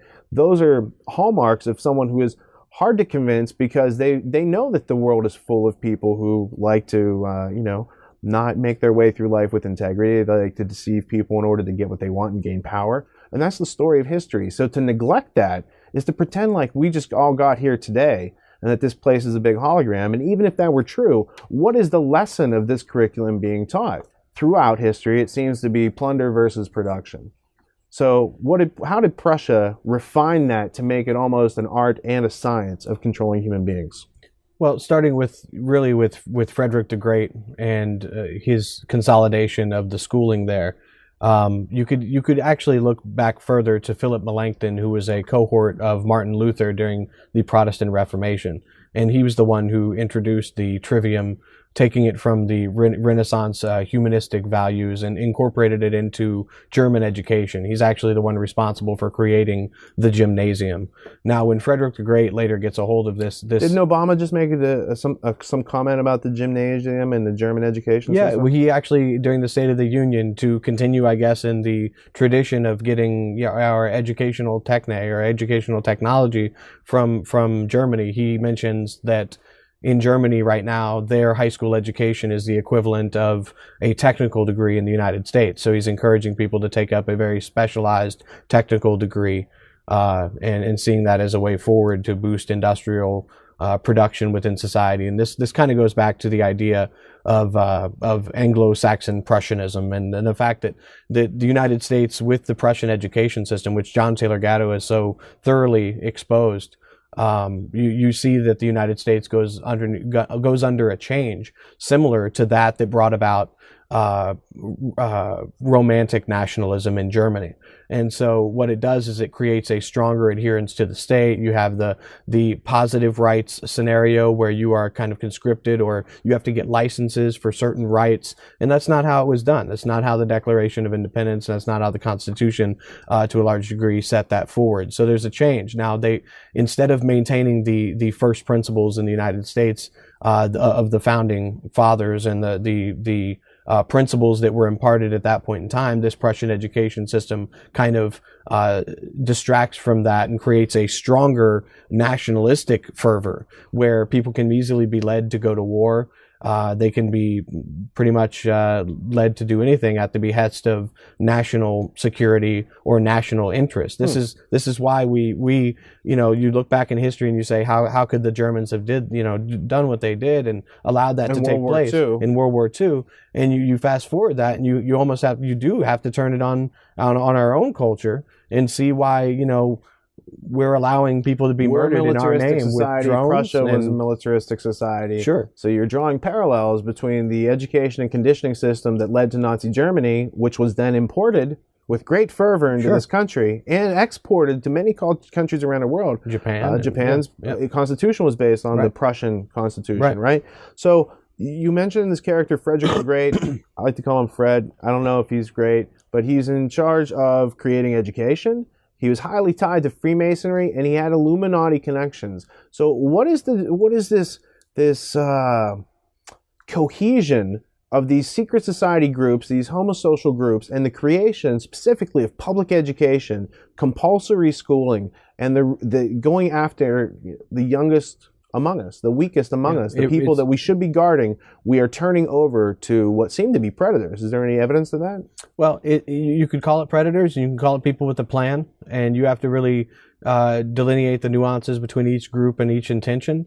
But with Freemasonry, Jessica Harlan Jacobs talks about how lodge members are encouraged to start schools themselves and to fund group projects that lead to creations of schools with specialized education systems. Were there any Illuminati, either of the Bavarian variety or of the Colombian faction in America and New England, in the creation of schooling? And did they work with Freemasonry? Because we are seeing it swirl around now. You got these secret societies, the creation of compulsory schooling, Prussian militarism, the plunder. There seem to be common themes coming to some sort of crescendo here. Well, with Frederick the Great, he's the one who signs the constitutions that create the higher degrees of Scottish Rite Freemasonry. And he signs that on May 1st, 1786. But in Carnegie's book, Philo's Reply, he talks about creating the Scottish Knight degree as they were planning to infiltrate Freemasonry. So is there any direct connection between that group, which is very well documented and now being translated into English, and this other historical character, Frederick the Great, and what you're talking about? Because those degrees sound very similar. Sure, I think they're probably similar in order to draw people in. I think when you read Philo's Reply, you find that they were very crafty, if you pardon my pun, in appropriating the lower degrees of Freemasonry, using symbology from things that they had learned on their own. They got a hold of Masonic textbooks and tried to rework things to where they could represent like they were real Freemasonry, where they were creating these higher degrees. And they are responsible for moving this more so than the Scottish Rite, more so their influence on the Grand Orient in France, and the fomenting on the French Revolution with the lodges of the Amos Reunus, the Lodge of the Nine Sisters there in France, as well as the Social Circle. So the revolutions in Germany didn't take place until much later. So a lot of that ideology got imparted into France. And according to Marco de Lucchetti, the planning for that took place in 1789 at the Congress of Wilhelmsbad, where Carnegie and others have left documents that tell what the intentions were of this specific meeting of Freemasonry and their attempt to bring in certain powerful people into that order. And you find that, Friedrich von Abel, Mozart, Johann Herder, and Friedrich von Abel was the mentor who called, Hegel his protege. So, and then you have others like Johann Herder, who's responsible for our modern conception of nation states, who also coins the term Zeitgeist, or the spirit of the age, in which to maintain nation states. There is a thread within Freemasonry that is directly connected to the proliferation of certain educational systems that bring about a prescribed value. And in France, with the Grand Orient, you have the Lodge of the Nine Sisters, which is the Lodge of the Muses. There were 9 muses that were sent out within the mythology that were sent out on a journey, and it started to rain, and they came upon a castle, and the castle, the king came out and said, "Come on into my castle." They brought him in, and the king tried to trap them there, but they were able to escape. So there's a continuity with the corruption and hoarding of educational systems in order to control the masses. Well, I think there was also a perception of this because some people started to pick up on this. There's a famous October 24th, 1798 letter to George Washington, the president, ex-president at that point, from the Reverend George Washington Snyder. Sure. Interesting that there's guys named George Washington running around back then, writing to each other. But that's a factual letter in the Library of Congress. And in there he talks about the pernicious principles of the Illuminati and the Jacobins, and that he's aware of all this. So some people would say that the Illuminati just disappeared, they disbanded, they were ruled out. How do you rule out a secret society? How do you prevent a secret society from existing? Or you could see it as they developed spores. Those spores were dispersed into Freemasonry, these other groups. In America, this comes to people start to smell something rotten around 1828. They create the first third party in American political history, the Anti-Freemasonic Party, and they start to drive Freemasons out of power. So there's a recognition that there was something becoming corrupt, and they tried to do something about it. One theory is that a lot of the Freemasons went and created other types of Christianity, specifically Mormonism in one of those cases. Mm-hmm. So you have a lot of other Freemasonic activity that goes through the 1800s, but is kind of veiled as other things.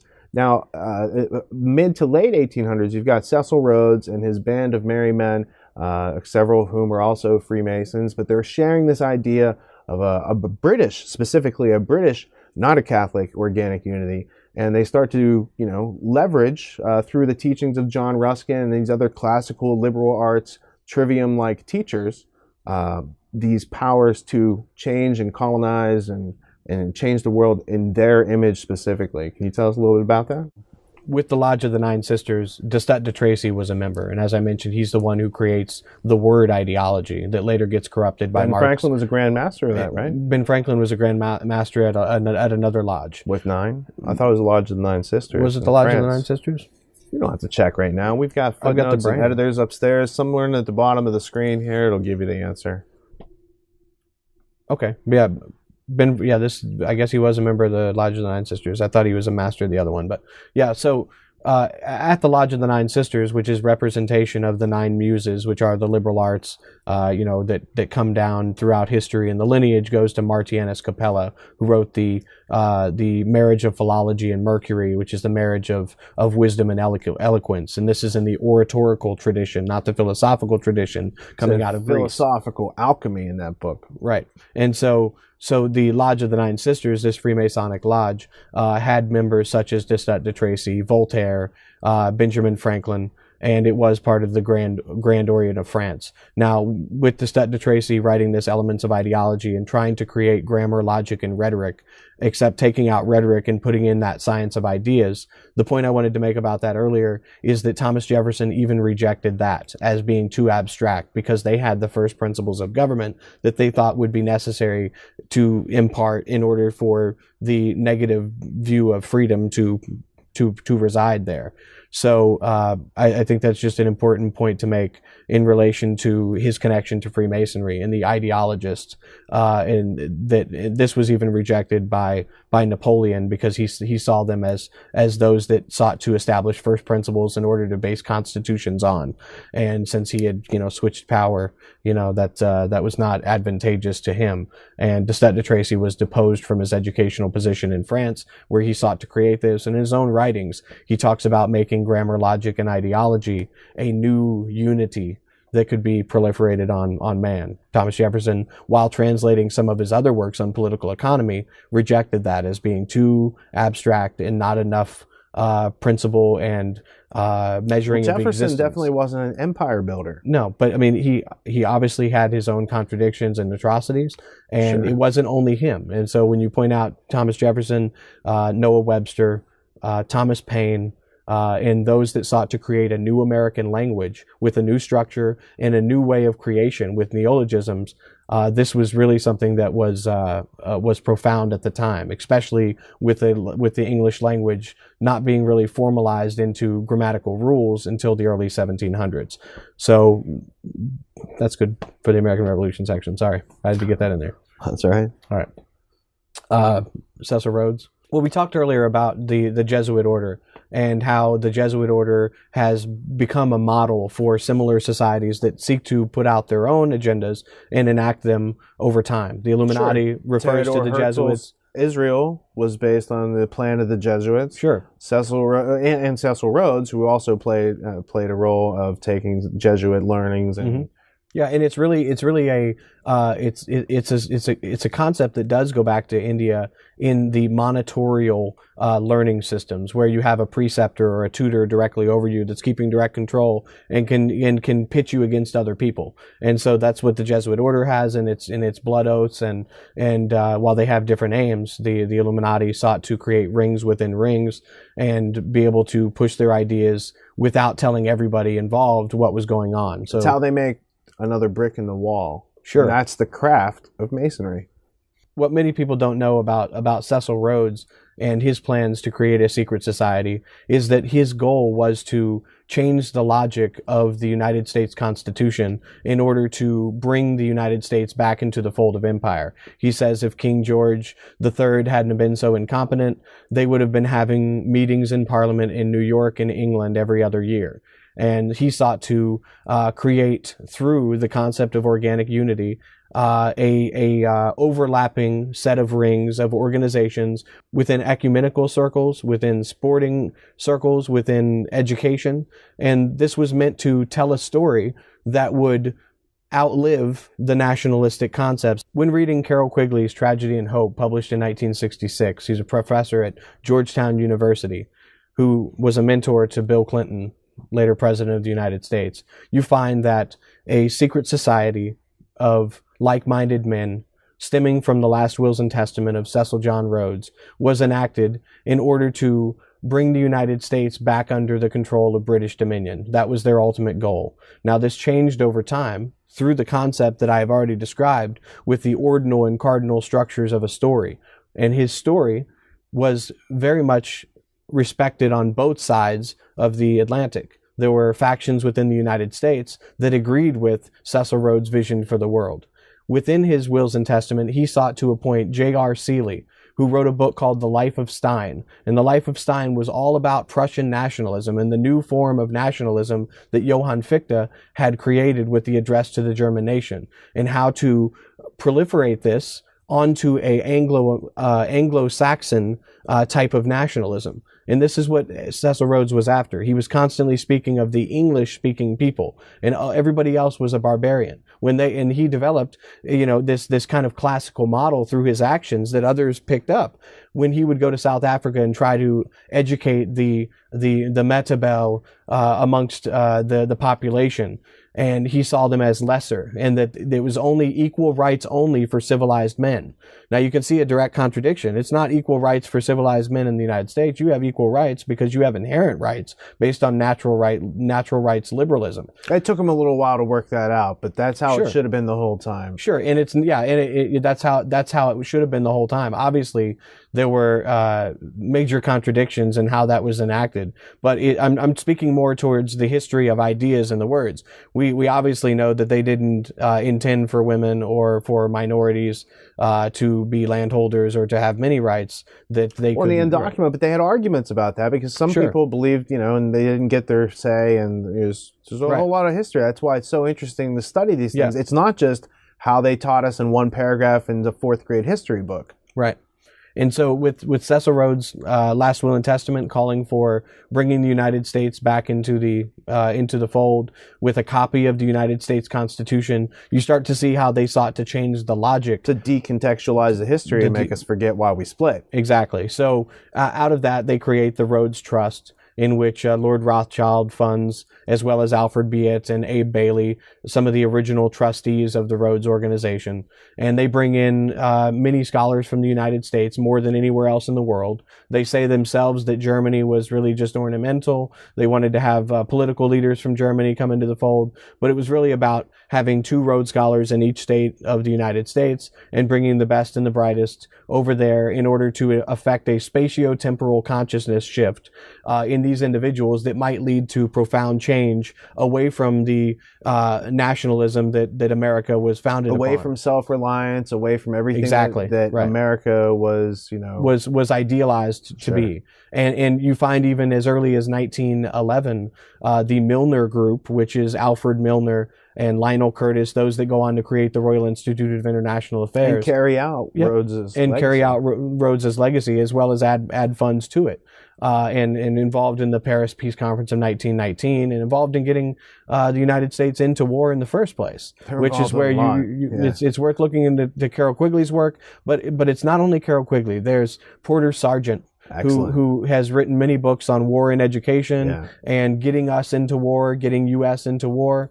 And Charles Grant Miller, who actually worked for Yellow Journalism's Hearst newspaper, but he had written several works on how this group funded by the Carnegie Institute, funding Rhodes's legacy as well, were trying to decontextualize American textbooks. And he laid out the whole plan of Cecil Rhodes' last will and testament in 1922. And this was to remerge America back with the British Empire to make us a colony. Now, one of the interesting artifacts that I had the privilege to check out last week was that handwritten letter, the speech from Linus Pauling for Union Now in support of bringing America back under the fold of Britain, which was Carnegie's dream. This starts with the triumph of democracy at the turn of the century. So Clarence Street is a Rhodes Scholar. He's helping to carry out this plan. There's a book. I have the first edition of the book upstairs. I have the speech by Linus Pauling in his own handwriting. So how did we not get these ideas through school? Why has no one really become alerted to this slow, incremental Fabian strategy of undermining our self-reliance, our cognitive fortitude, our ability to tell reality from unreality? These guys are pretty masterful magicians of linguistics. Well, the founder of the Students for Democratic Society, SDS, Harris Woolford, was in his bathtub and he heard Union Now being broadcast on his radio. And Union Now was created by Clarence Street. He was a Rhodes Scholar from the United States who goes over to Great Britain and adopts the principles that Cecil Rhodes had set forward and that Alfred Milner and others had funded, and sought to create a imperial federation, a union of democracies. And what is so fascinating, and one of the origin of modern globalism. This is what Carnegie and Rockefeller and Council on Foreign Relations, all these later groups are spawning today to end nationalism. They use nationalism to get control of people. Now they're going to end nationalism and bring about globalism. And you're right in the middle of it with this story. And this plan even gets proposed in Congress by congressmen in the United States. Thankfully, it didn't go anywhere with the Association to Unite the Democracies. They sought to undo what Thomas Paine had said that was common sense. And he stated that Great Britain would always be an Atlantic power and that there was no sense in bowing to the authority of this little island. That's what was being said. So this is a direct reversal of roles. What they were trying to do is undo the common sense. They were trying to say that Great Britain is actually an Atlantic power. Now, the more fascinating to viewers who are familiar with the great books of the Western world would be that Clarence Street was a classmate and close friend of both Scott Buchanan, the Rhodes Scholar, and Stringfellow Barr. And what did they have to do with the Trivium? Well, Scott Buchanan was a graduate of Harvard University, and in the early 1920s became head of the People's Institute, connected to Columbia University and funded by the Carnegie Corporation. Years earlier.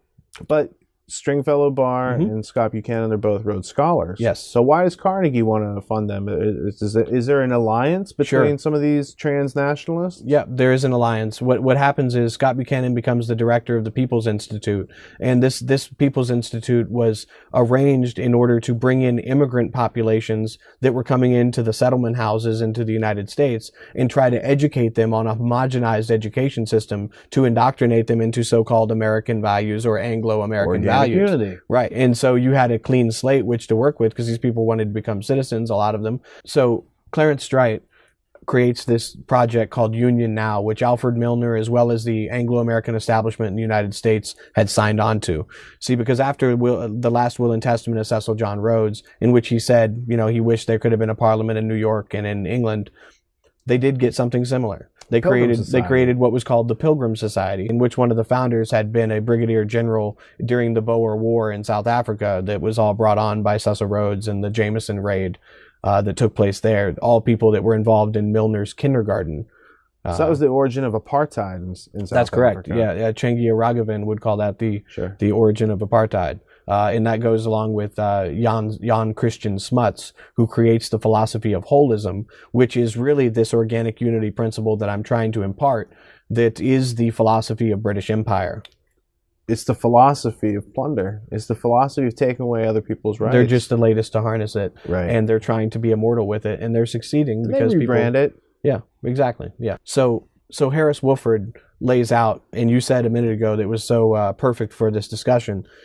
He states that they would accomplish their goals of imperial federation or world federalism by using a Fabian society for federalists. That's the exact quote from Harris Woolford. And Harris Woolford's interesting because when Scott Buchanan is on his deathbed, he goes to interview him for one last time, and they write a book called The Embers of World Conversation, I believe. which is interesting to read. And what you find out is that in the early 1920s, Scott Buchanan at the People's Institute would be sitting around discussing Freemasonry with Richard McKeon and these other philosophers interested in Aristotelian societies, etc.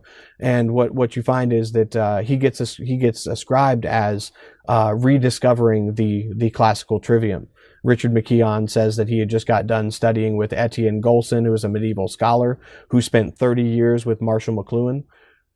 Who also wrote a book on the classical trivium. And who also wrote a book on the classical trivium and studied under a guy we're going to get to in a few minutes, I.A. Richards at Cambridge, who was trying to bring in the classical trivium through the Harvard Red Book, and James Conant at Harvard University, in which the general education or the trivium and quadrivium concept was being reemployed. When I. Richards came over, he said, "Technology to the rescue. I'm coming to help you guys out." And then Conan from the Ultimate History Lesson with John Taylor Gatto was a chemical warfare specialist who later gets into the job of shaping our youth for the future. In Poetry and Mathematics by Scott Buchanan, he discusses how they used to sit around and talk about Freemasonry and Rosicrucianism and secret societies. And then miraculously, this is the guy who is said to have rediscovered the classical trivium. And around this same period of time, there was an honors course being taught at Columbia University by John Erskine, who was hired and given a medal by Nicholas Marie Butler, the president of Columbia University and also the president of the Pilgrim Society. John Erskine says in his memoirs that he had a student in his classroom who, when a priest came in to discuss the logic of St. Thomas Aquinas, who, by the way, believed greatly in the great chain of being concept, that this student's life was changed forever. And this student was Mortimer Adler. He was contesting the logic of Aquinas until it was explained to him that logic could exist within systems. Is that the same Mortimer Adler who paid someone else at Columbia to do his PhD thesis for him and then took credit? I'm not aware. I believe that's his own. I believe that's his own in his own words, and I would reference the Blue Trivium book, the Randall Hart classical trivium book that recounts that story. But so Scott Buchanan is the head of the People's Institute, instituting this this new concept that he thought he had rediscovered. And Mark Van Doren, who is the father of the famous trivia 21, cheat, right? Who cheated on national television. He writes a poem in commemoration of Scott Buchanan's rediscovery of this trivium concept. He's also a co-author of the great books. That's correct. And so John Erskine is one in a legacy, bringing this great books canonical education of selective reading into the United States. It really comes from George Woodbury and John Woodruff, who was a member of the X Club, and then goes to Matthew Arnold, who said that all the best culture had already been said, and that's all that needed to be proliferated. So you see that direct connection. And Matthew Arnold, when Cecil Rhodes was dying in South Africa, he had Matthew Arnold as his eulogy. Essentially, as he was passing away, he had Matthew Arnold's eulogy to Oxford read to him as he lay dying. So Scott Buchanan's teaching at the People's Institute. The source for Carroll Quigley's Tragedy and Hope is speaking there on occasion, Alfred Zimmerman, who's also a director of UNESCO in the United States. And lo and behold, you have a guy come along by the name of William Benton, who was actually a governor of Connecticut for a time. He founded the Benton and Bowles Advertising Agency. They're responsible for creating the modern soap opera. Shaping the public image. He becomes a director at UNESCO and an advocate against nationalism. He has his house in Georgetown. Were any of these guys in the X Club with any of the Huxleys? Because you mentioned the X Club. Woodruff, yes, T.H. Huxley and John Woodruff. They create the 100 best authors, or the 100 greatest at the time. And this idea is picked up in the United States by a teacher at Columbia University, John Erskine. He creates Honors 101. In that class, you have Mortimer Adler as well as some of the other characters in the creation of the great books of the Western world later. What's interesting is that John Erskine says that he never meant to teach any kind of tool for learning any subject. He was merely teaching how to read and trying to impart that. So Scott Buchanan goes to the People's Institute. Stringfellow Barr goes to head the Strait Council that Clarence Strait had set up, and they later coalesce in the liberal arts education at St. John's University, as well as at the University of Chicago in the great books of the Western world. I think ties in as well, and there's a lot of Plato Absolutely. logic of how do you say the noble lie? Leo Strauss. Right. So William Benton. Neocons. William Benton is the vice president of the University of Chicago, or Rockefeller University. Sure. The president at the time is Robert Maynard Hutchins, who hires Leo Strauss and brings him into the fold at the University of Chicago. And he's also the one that allows the metallurgical laboratory underneath the football field that contributes to the Manhattan Project. But he's the quintessential white Anglo-Saxon Protestant, as he's described. So what you find since Cecil Rhodes' Last Will and Testament is various attempts through creating the transatlantic organizations such as the Pilgrim Society, such as the Council on Foreign Relations, and the Royal Institute of International Affairs, which was created by fellows of the Rhodes Trust and the Rhodes Will, Lionel Curtis being one in particular, as well as Abe Bailey, Alfred Biot, and Jeffrey Dawson, who was actually an American, who met in the early 1900s in 1919 at the Paris Peace Conference, and weeks earlier at the Hotel Majestic, which was meant to influence these transatlantic bodies that would influence foreign policy and help create supposedly an informed decision amongst people in those countries. How did Arthur Balfour, the Balfour Declaration, Lord Rothschild, Cecil Rhodes' Last Will and Testament, and the creation of Israel all tie together? Well, the way I understand it, the Balfour Declaration is like a land deed that granted the land that became the modern state of Israel. Arthur Balfour was a member of the Pilgrim Society. The Pilgrim Society was created in 1902 around the American ambassador to England, to the court of St. James, and the British ambassador to New York. And what they would do is they ask permission to both praise the king or the queen at the time, and the American president before they started their meetings, and they would discuss foreign policy. And often you had some of the heaviest hitters in industry and in finance of the day, and they were creating transatlantic partnerships that were usurping the government of the United States, to where they're trying to make that no longer necessary by creating interdependent bodies using the principle of organic union that Lionel Curtis talks about. He wrote a book called Civitas Dei, or the Commonwealth of God. He's actually the one that convinces the royalty to change it from the British Empire to the British Commonwealth. And so it was necessary to set up a little bit of how they founded these different organizations that are meant to influence foreign policy and therefore decision, in order to show the significance of the St. John's University College later on with Scott Buchanan and Stringfellow Barr, as well as many other Rhodes Scholars. Is that kind of the modern revival in the 20th century of the classical trivium system within the confines of the American university Sure, system? and it's within an Anglo-American tradition, as well as a European canon, where they would leave out certain people. You find Mortimer Adler later said that there were no African Americans included in the great books of the Western world because, quote unquote, they didn't write any good books. So you see them trying to impart a European polity through this Encyclios Paideia encyclopedia done through the Encyclopedia Britannica. Well, that's psychological warfare against indigenous populations, whether they be Hispanic or African American or any place around the world. The fact that the great books of the Western world recounts here's what you need to know to be an educated adult, and yet it's referring to specific groups that might have fought for their freedom and had struggle, and these types of things are not included in the historical line that we're fed through the education system. And it's important for me to say, I'm not discounting that people should read these authors that are in the canons. It's just the way that it's being presented in a fashion to create a new form of polity. And that was the goal. If you look at the University of Chicago, they called it the Chicago Bilgunzadil, which is a throwback to German culture, and using these tools to create a new kind of culture. And Henry Luce was involved with Robert Maynard Hutchins and Mortimer Adler. They created the Fat Man's Class, which included William Benton and Robert Anderson, who was a member later of the Bilderberg Group. I believe he was with Arthur Daniels' Midland Company.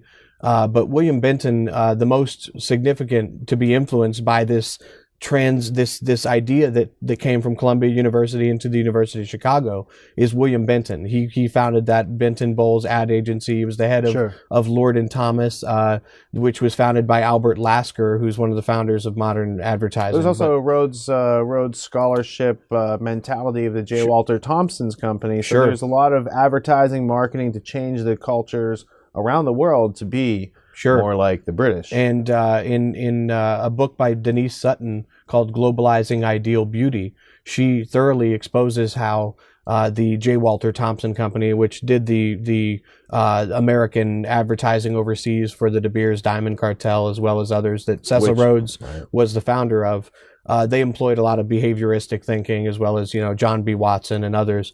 But she specifically states Watson worked there as well. Yeah, he was a director. He worked his way all the way up to VP of the company, and he stayed in ad So after he agencies. abused little children like little Albert. Little Albert at Johns Hopkins University, founded by one of the Yale Troika, of course, with the German influx of the research universities into the United States, of which Johns Hopkins is a model of. But what it shows with the great books of the Western world and what was being created, it was done by the Encyclopedia Britannica Company, which had been bought by William Benton, who was a director of UNESCO, who himself had made many statements counter to American nationalism, wanted to create a world government. World government. William Benton himself had been offered a Rhodes Scholarship, and he turned it down in order to go into National City Bank, where he was alongside R. Gordon Wasson at National City Bank. He was also with Paul Hoffman. They were involved in the creation of the Committee for Economic Development that developed the Marshall Plan, which is talked about in Lily Kay's book as well.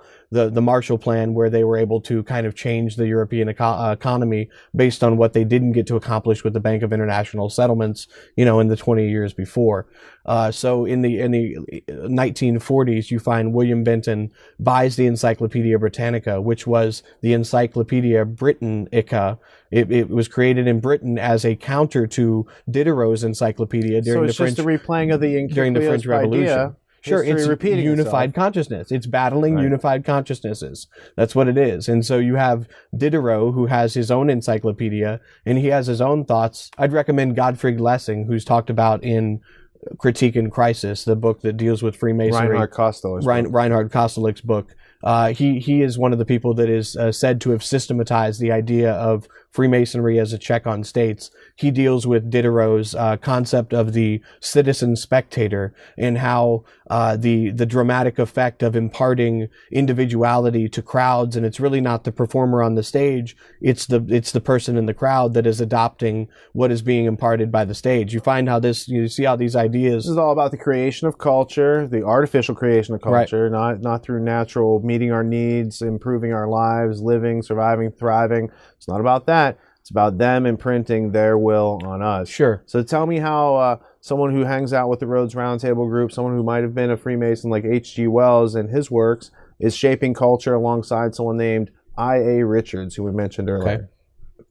Can you get to that in just one second? I just got to sew one thing up here. Yeah, sew it up. So William Benton, who buys the Encyclopedia Britannica, was a member of the Fat Man's course taught by Robert Maynard Hutchins and Mortimer Adler, which is being ran by this liberal arts committee at the University of Chicago. And what they had done is they had similarly tried to effect a unified education by using this Socratic method and coming to a conclusion together and presenting that within that group. And these rich guys in this so-called Fat Man's course, sought to proliferate this into the business community. Henry Luce later becomes involved and is so enthralled by this as a possibility for his employees in order to give them a leg up on others within the society. And this is written in the Romance of Commerce and Culture, which details the connections to the great books of the Western world and Walter Pepke, another member. It leaves out Luce's connections to Skull and Bones, which was the Prussian Educational Secret Society, which takes its seed at Yale. Right, that's correct, and it doesn't have anything to do with that portion of it, but it does talk about the importation of German culture into both advertising and art at the time, and into this idea of nationalism using a canon boxing up our culture. Sure, and really it was all about trying to bring a consensus and kind of de-individualize people's innate thoughts and capacities, which you find later in the Macy conferences with Theodore Adorno's authoritarian personality, where they think they can root out jingoism and all of these other things. It's the desire to rescind man's humanity to a point of entropy where value judgments are no longer necessary, and holding conflicting thoughts to anything but the status quo simply like a goes mental to form of eugenics. Yeah, to sterilize your mind. Sure, from and they thinking. used to call this form, there's it's no coincidence they used to call education good breeding, because there is a definite connection to eugenics. So with the Great Books of the Western World, I suggest people pick up the first volume of the Great Books of the Western World, or the Great Conversation, and see who is signed on to the creation of the Great Books Project. And who you'll find is Scott Buchanan and Stringfellow Barr, who were directly involved in the Union Now project, both staffing the Foundation for World Government, the Committee to Draft a World Constitution, as well as the Association to Unite the Democracies, Federal Union, the English-speaking Union, all of these interdependent organizations that were all meant to bring about supposed peace through a unified culture that was based on Anglo-Saxon heritage. You also have Walter Forbes Murdoch, who I believe was Rupert Murdoch's uncle, from Australia, who was at his own university. So there's Royal Institute of International Affairs, fingerprints all through that. There's Pilgrim Society, Rhodes Roundtable, all seeking organic unity of the Anglo-American establishment. Yeah, the director of the person that brings in Scott Buchanan and Stringfellow Barr from the University of Virginia was a guy by the name of Francis Pickens Miller, who was a member of the ecumenical movement. He was a director of the Council on Foreign Relations, as well as a member of the Society for the Cincinnatus, which is a hereditary order created around the time of George Washington to commemorate the French and American connection during the war. Ominous continuity. Sure, and well, it's an ominous continuity because it's seldom pointed out that Mirabeau, who was a member of the Order of Cincinnati, was a member of the Bavarian Illuminati, by extension of the social circle that we mentioned earlier with Nicholas Bonneville. So it's a hereditary order that tries to keep up the symbology. The design for the logo was done by Pierre L'Enfant. It's very similar. He did the design for Washington, D.C., and there's a lot of... there's no occult design or meaning well, in it still exists to this day as well, and you can, if you're a family that goes back that far, you can apply for membership in that order. So the last thing on the Great Books of the Western World that I would say is that Walter Pepke was a member of the Fat Man's class. He's the founder of the Aspen Institute, the Aspen Strategy Group. And the Aspen Strategy Group and the Aspen Institute was founded on the commemoration date of the birth of Goethe, who at one point being a member of the Illuminati and then later expressing some views contrary to secret societies. Right. So, but nonetheless, they have this festival in Aspen, which basically is now a very popular town because of Walter Pepke's group and these people back then. And you have this, again, ominous continuity of the Noble Lie, Leo Strauss, the neocon strategy, all tied back into the Aspen Institute, the Great Books of the Western World. I know for those of you who have seen our past work, you have What You've Been Missing in 2010, where we did touch on some of these aspects, but now we've spent a couple more years figuring out what all that means and the greater details of connectivity. Yeah, and Leo Strauss went on to be a Scott Buchanan scholar or teacher, professor at St. John's University for a period of time as well. So there's some continuity there. I think his real legacy is the neocon party and Paul Wolfowitz and Cheney and Bush and 9/11. Well, and all the idea that you can perpetuate this noble lie, correct? Sure, right. And so they create the Aspen Strategy Group, the Aspen Institute, which are obviously immensely influential, and they also spread the Great Books tradition. So at the University of Chicago, with the Great Books of the Western World, under the auspices of imparting culture to the common man and ordering them to better themselves and telling them that this is a scarcity that they haven't been exposed to in 70 years. He says that in the first edition of the Great Conversation. You find a legacy in international relations that I think people will find helpful in understanding how this could create something advantageous to usurping national sovereignty. Robert Cohane, who is a international relations scholar, attended Shimer College in Illinois, which was one of the first colleges to offer early entrance into college. And the whole curriculum that he studied was the liberal arts education system of the Great Books of the Western World. That's how they obtained their bachelor's degree at that level.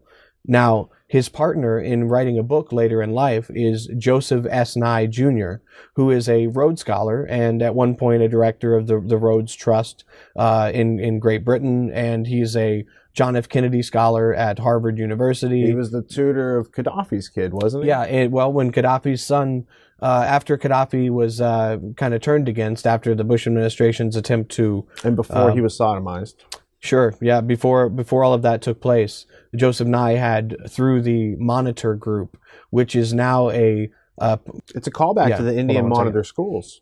Well, yeah, Joseph Nye helped Muammar Gaddafi's son with his doctoral thesis, which happened to deal with transatlantic issues and how global identities could be established. It's worth reading, and he got in quite a bit of trouble for it after Gaddafi took the turn in the media that he did, and they decided to take him out. And so Joseph Nye Jr. is a Rhodes Scholar, one of the most influential people in international relations. He's also a director of the Council on Foreign Relations.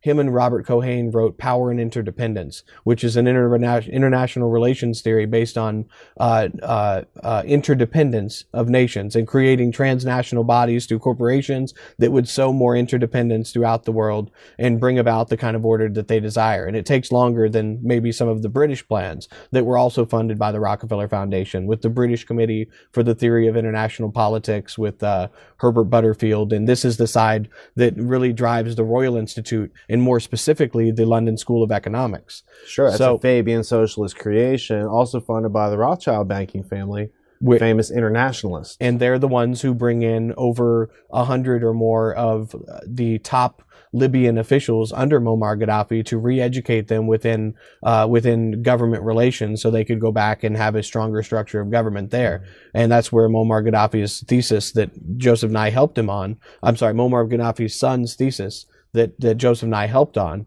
was written for the London School of Economics. So there's so much detail. And in order for somebody to do their own work and see if there's validity to what I'm saying, I would urge people to look into a paper called The Real New World Order by Anne-Marie Slaughter. And you find that throughout the Council on Foreign Relations and throughout the legacy of Rhodes in establishing these international bodies like the International Pacific Institute, etc., you find that they sought to take over realms within the State Department. And they created an office themselves around the time of the Marshall Plan called the Policy Planning Office, or the Office for Policy Planning. And if you look at the legacy of who has held this position, I would say that over 65 or 70% of them have been members of the Council on Foreign Relations, if not directors. Now, who is Anne-Marie Slaughter writing to? Is she writing to conspiracy theorists? No, this was a paper of Foreign Affairs, the Council on Foreign Relations publications, the Real New World Order that she wrote. By Anne-Marie Slaughter. And this is where she also talks about the complex interdependence theories of Joseph Nye and Robert Cohane, and how they are the driving intellectual basis of the Council on Foreign Relations internationally, and how they do business with their attempt to influence foreign policy. Right. And there's a lot of time it kind of gets put in a cartoonish manner. I mean, these are people with ideas that may not necessarily know the legacy they're perpetuating. Sure. Now, there are many of them that have stated quite openly, like the chairman David Rockefeller, that his goal is to create an international polity. And to do away with national borders. And he admits to it. Right. And there have been many admirals and people that have stepped away from the council who have said that they don't want to be involved in something that is going to usurp American sovereignty. Well, is there any heritage or lineage to this term New World Order? Is it something that Anne-Marie Slaughter made up? Or does it have a deeper history maybe with the Fabian socialists someplace along the line? Yeah, I mean, I think the concept goes all the way back as far as you can imagine. But with the terminology, you hear that raised by H.G. Wells, who was in Fabian circles. Well, H.G. Wells was a Fabian socialist, a famous Fabian socialist. He also hung out with many of the members of the Round Table groups. He admitted that there was a conspiracy, and that they decided that it be an open conspiracy, that they could write about it openly, that the public didn't read. And if you had read along with Wells's books, you've got The Island of Dr. Moreau, which is about organic unity through eugenics, dehumanization through molecular biology. You've got his book, The New World Order. You've got his book, The New Machiavelli, The Shape of Things to Come. There's just so many connections with H.G. Wells through Freemasonry to Rhodes and Kipling and all these other characters. He is one of the most fascinating, axiomatic characters that you can look into and find all these other valid perspectives of things we're told by very credible authorities in very credible, calm ways, right, that these things don't exist.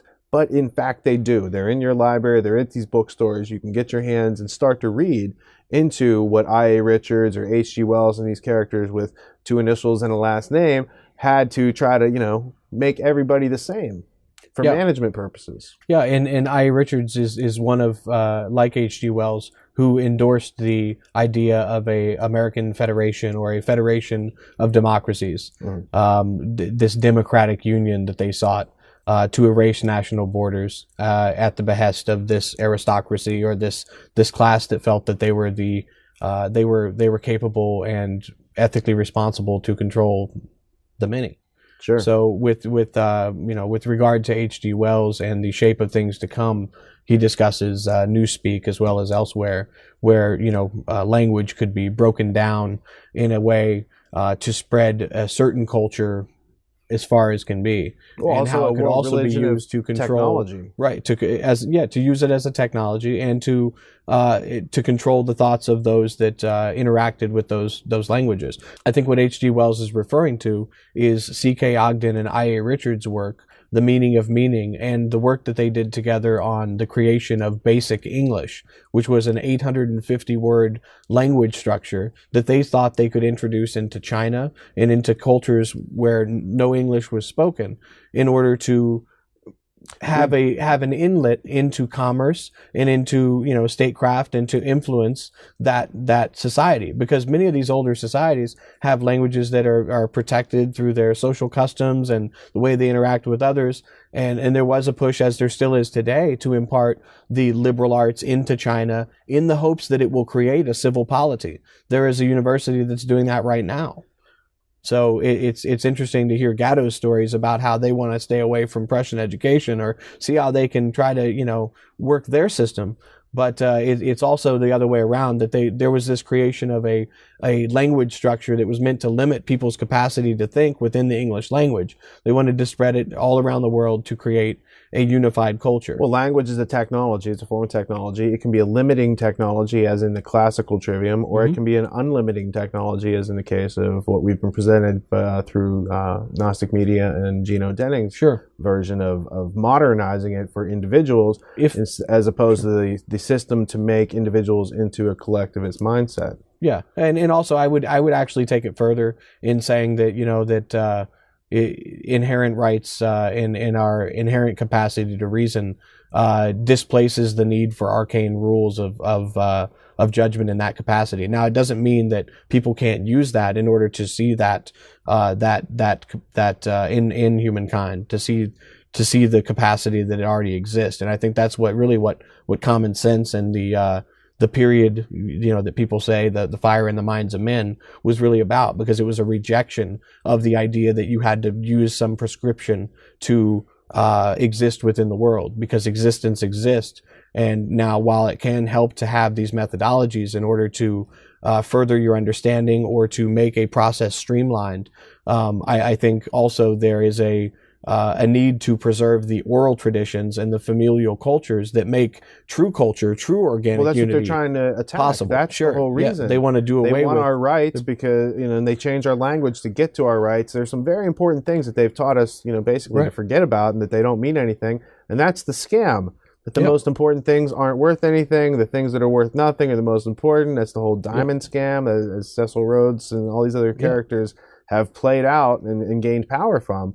But it's all the use of technology, specifically language, to have a stranglehold over a population. That is cybernetics. It's using information and technology to manage human resources. And that's every bit what H.G. Wells and I.A. Richards are trying to do from their different angles. They're like a vice that's just squeezing the self-reliance out of a society.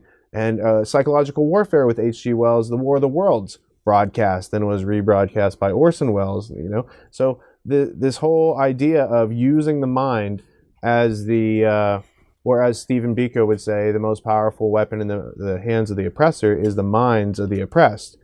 This is what we're describing with the history of the classical Trivium, is it not? Yeah, I think with what I. Richards was trying to do, you see him at Cambridge University. He was involved in the Vienna Circle with logical positivism. Ogden was actually... Ludwig Wittgenstein? Sure. Ogden was actually the first to translate Wittgenstein's major work into English. And they wrote the book The Meaning of Meaning together, which kind of throws into question they were searching for the meaning of language and how language acts as a symbol for the thing that actually exists. And they were doing this in a way that was very similar and very influential on cybernetic thinking. I.A. Richards himself was a member of the Macy conferences, which is really at the birth of cybernetic thinking and applying cybernetics to the social order. But what I find most intriguing about I.A. Richards is his creation of a literary criticism called New Criticism.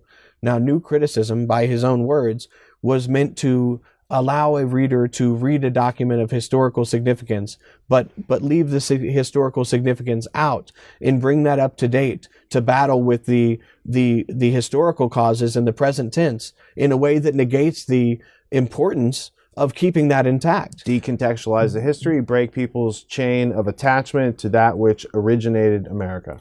And since the 1930s, because of I.A. Richards, he influenced much of our secondary and higher education in the separation of literature from history. Mm-hmm. These aren't things that used to be, taught separately, because they weren't taken lightly back then either. No, because what you're imparting is the historical. What if you took that to the Constitution? You're going to take that to the Declaration of Independence, and that's what they tried to do. You find by Carroll Quigley that the Rhodes-Milner Roundtable Group, of which I.A. Richards subscribed to the philosophy of, he wrote numerous books on the world government and using basic English in the books to describe that world government, leading up to the UN or Imperial Federation, like the Royal Institute wanted.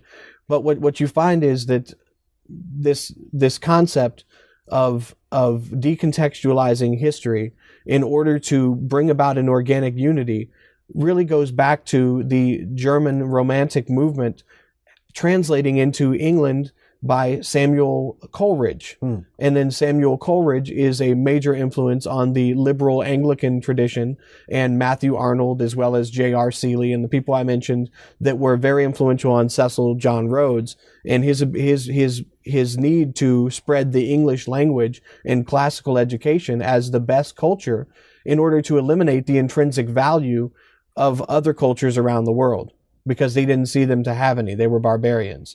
So I. Richards wrote numerous books on New Criticism, where he says the goal was to bring about organic unity from the text. This New Criticism gets picked up by Cleanth Brooks and Robert Penn Warren and the Southern Agrarian Movement, many of which were Rhodes Scholars. Doesn't mean they were all involved in some conspiracy. Robert Penn Warren was. Yeah, he was a Rhodes Scholar. Exactly. So was Cleanth Brooks, I believe. And it doesn't mean these guys were all directly in line, but you see the organic unity of the Rhodes Fellows coming into the United States and spreading these different concepts. And to prove that point, I recommend reading the latest biography on Frank Adeilette, in which he is quoted as saying the goal of the Rhodes Scholars was to impart the best of English education into the United States of America. Wow. And that going in contradistinction to what I said earlier about the creation of new language and the new principles that Jefferson and Madison and Noah Webster particularly sought to create with his spellers and the grammars that were called spellers, where they sought to change and create new words to create new concepts, to exist and to create new concepts to further liberty and further freedom. Lord Percy, who was a member of the Royal Institute of International Affairs, says that Thomas Jefferson was illogical and insensible for his support of government as a protection for the people from tyranny. He said that the United States government was set up no different than any of the other colonial federations that had decided to get together to create a body that would still be part of the imperial design. So he's trying to undo the American Revolution. And there was a book by, I believe, F.S. Marvin called The American Commonwealth, and another that he wrote, a biography of Alexander Hamilton, that in 1911 they sought to read in order to discover the causes of the American Revolution in order to reverse it. And so you see this influx, just like the Venetian Empire brought in Aristotelian cults in order to upset the culture of the time there. You see this same kind of thing being done in the United States in order to keep the culture alive. And Arnold Toynbee, who was a strong member of the Royal Institute of International Affairs, as well as his own Toynbee group, which was connected to the Milner group, talked about in the Anglo-American Establishment by Carol Quigley. Arnold Toynbee's education was the Trivium and Quadrivium, and it was his power of analogical reasoning that he sought to use to end the nation state. Well, this whole idea of organic unity, the changing of terms, leads us into a place where we can conveniently bring it all full circle. From the Greeks all the way up to the 20th century, eugenics, it was changed after Hitler gave it a bad name to molecular biology. How does Dr. Lily Kay of MIT, the Rockefeller Institute, the Rockefeller Foundations participating in the eugenics, Caltech, how does it all tie back together as the organic unity that they're trying to artificially instill and create and force on people, taking away their rights all over the planet? Did the Greeks practice eugenics? Yes, they did. And Aristotle and Plato both maintained the use of the benusec, or the barbarian, or those that weren't fit for society, and they sought to manage, birthing practices, and it was all about, creating a caste. That's why certain people within society, whether were allowed to do anything, and other people. That's why you have the warrior monks and the guardians, those that would be the philosopher kings, those that would keep the others in check, because they said that you were born into a specific form. Right. And in some degree, they did the same hierarchical structuring with the natural world, subjugating people based on what they thought was the quality of their soul.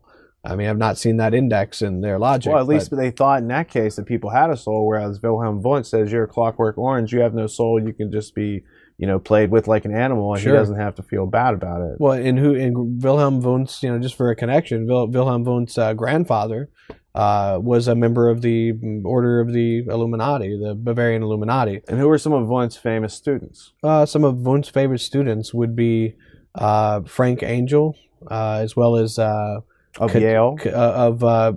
That was actually Yale that's Institute of Human Relations. Yeah, that's James. That's his cousin. They're cousins, first cousins. All right. G. Stanley Hall was a famous student of Wundt who taught other famous people. Yeah. Under Wundt, you had G. Stanley Hall, who influenced other Wundtians in the United States, like Edward Titchener and James Cattell, Many as of the well as people Frank that Gatto Engel. mentions in the Many of the alternate people, histories, John Taylor Gatto's resources on this are fantastic, and I recommend, if anybody's looking for the history of the Prussian education system, there's not many better sources that you can find. The correlation of the Prussian education system developed by Frederick the Great, and then Max Weber picking up on that educational technology to apply it in the Industrial Revolution, to imply that, in the birth of scientific technology such as Fordism or Taylorism, and the way that these Prussian ideals that were meant for this hyper nationalism get employed even in the industrial world is just fascinating. Rockefeller's eugenics, Right. Population control, present. Sure.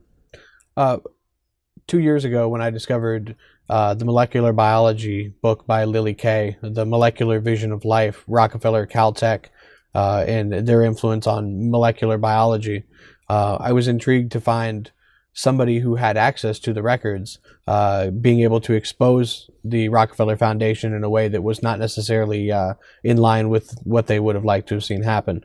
And yet it has rave reviews. By Linus Pauling on the back, there's a quote. There's, and by Linus Pauling, and she even writes, she was kind of intrigued by that because she speaks very ill of him in the book, but yet he saw it as an accurate depiction of what actually took place.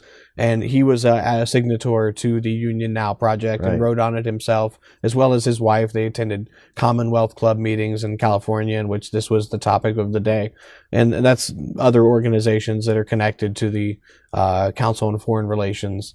Bilderberg Group, Trilateral Group, these different work groups that even more the will. locally, they created foreign policy associations in the United States that acted as subsidiaries in Louisville and Atlanta and Florida, all over, in order to push the same ideas, using the Delphi technique, of course, in order to bring people under predetermined foreign policy objectives, to get their support in order to manage their consent, such as Walter Lippmann, a fellow member of the Council on Foreign Relations, would have wanted. Lily Kay's book, the main crux of her argument, which I find very plausible and very researchable and verifiable is that molecular biology is really a continuation of the earlier eugenics programs that were developed at Cold Spring National Harbor, funded by the Carnegie Institute as well as the Rockefeller Foundation, in order to try to perfect this science of man project.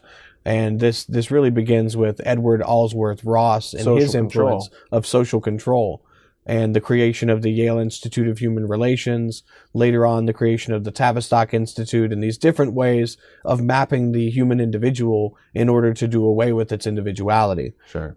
And so with Lily Kay's work on eugenics, she has shown how molecular biology really masks the eugenic principles within its new rhetoric. And it's not being done in a way that is necessarily manifest for the common population. You are finding progress that is getting enshrined within nonprofit organizations. And there is a lineage for that throughout time, where people want to hoard technology in order to artificially release things on a timed manner based on how they feel the populace is enlightened, or based on what would be cost effective to unleash. I mean, if they found a cure for cancer, would that undo the model of current medicine today if they release that? So what you're saying is, by changing the terms and definitions throughout history, this is how they've removed individuality, this is how they've removed liberty and freedom from individuals, created the collectives, created the state of any variety through history, whatever you want to study. You can see these themes repeating again and again. This changing of terms from eugenics and their negative and positive aspects of them wanting to make themselves better and basically make some other people go away.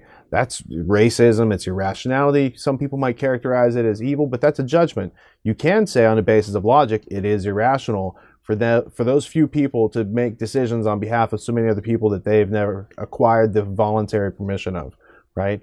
And so what we have is, again and again, by changing the words, by changing the definitions, they're changing the meanings, and by changing the meanings, they can get at your rights, and they can get at what makes you really valuable as a human being, which is your individuality, your creativity, your inventiveness, your studious hard work and attention and focus that comes together to formulate some knowledge, understanding, and wisdom. Kevin, I would like to thank you for spending so much of your time to share with us, because it took a lot of research time on your part to even get to the part where you could communicate with us. And I think people will be growing from this conversation for a long time to go. And do you have any closing remarks? Sure. I think a good closing thing to impart is to just realize the obviousness of the logic behind the creation of the liberal arts education. You're dealing with a slave versus free dichotomy, where the free person was only free because they had access to this knowledge that would make them free within a system. And this technology perpetuates over time throughout currencies, and how organic unity relates to all of these different models in our daily lives. So with the slave versus free dichotomy, you find a direct contradiction in the rights aspect enshrined in the United States, where rights are to be inherent, not because you have a specific form of learning, not because you've been imparted with a general grammar of pre-prescribed authors that will create a model of the citizen they'd like to have. So the idea of having to have a certain kind of education to be free is fallacious to the form of government created in this country.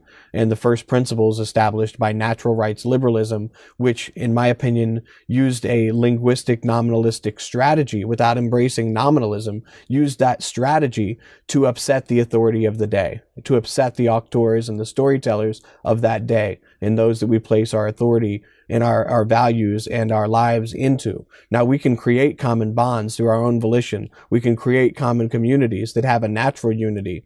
You know, we have these sports figures today. We have sports teams where the individual playing for the team comes from a whole different region, but yet all of a sudden he's representing this city, and people think this is my team, and they take their accomplishments with them. Tribal mentality. Well, John Taylor Gatto pointed out Reinhold Niebuhr, one of the ecumenical people involved with Dorothy Sayers, how he talked about the non-thought of received ideas, and the idea of seeding your own individuality and accomplishments into another person.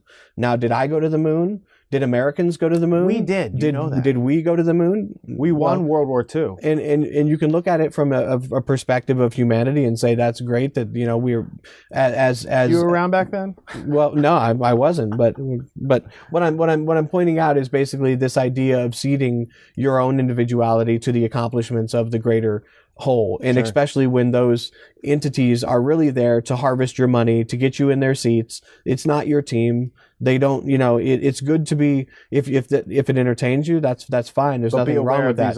But be aware of these other areas and how they can be used to push a certain viewpoint or get you to support military actions and other things. So I think it's really common sense that the liberal arts education being based on a slave versus free dichotomy, and the idea that you have to have some certain form of education in order to have a free mind.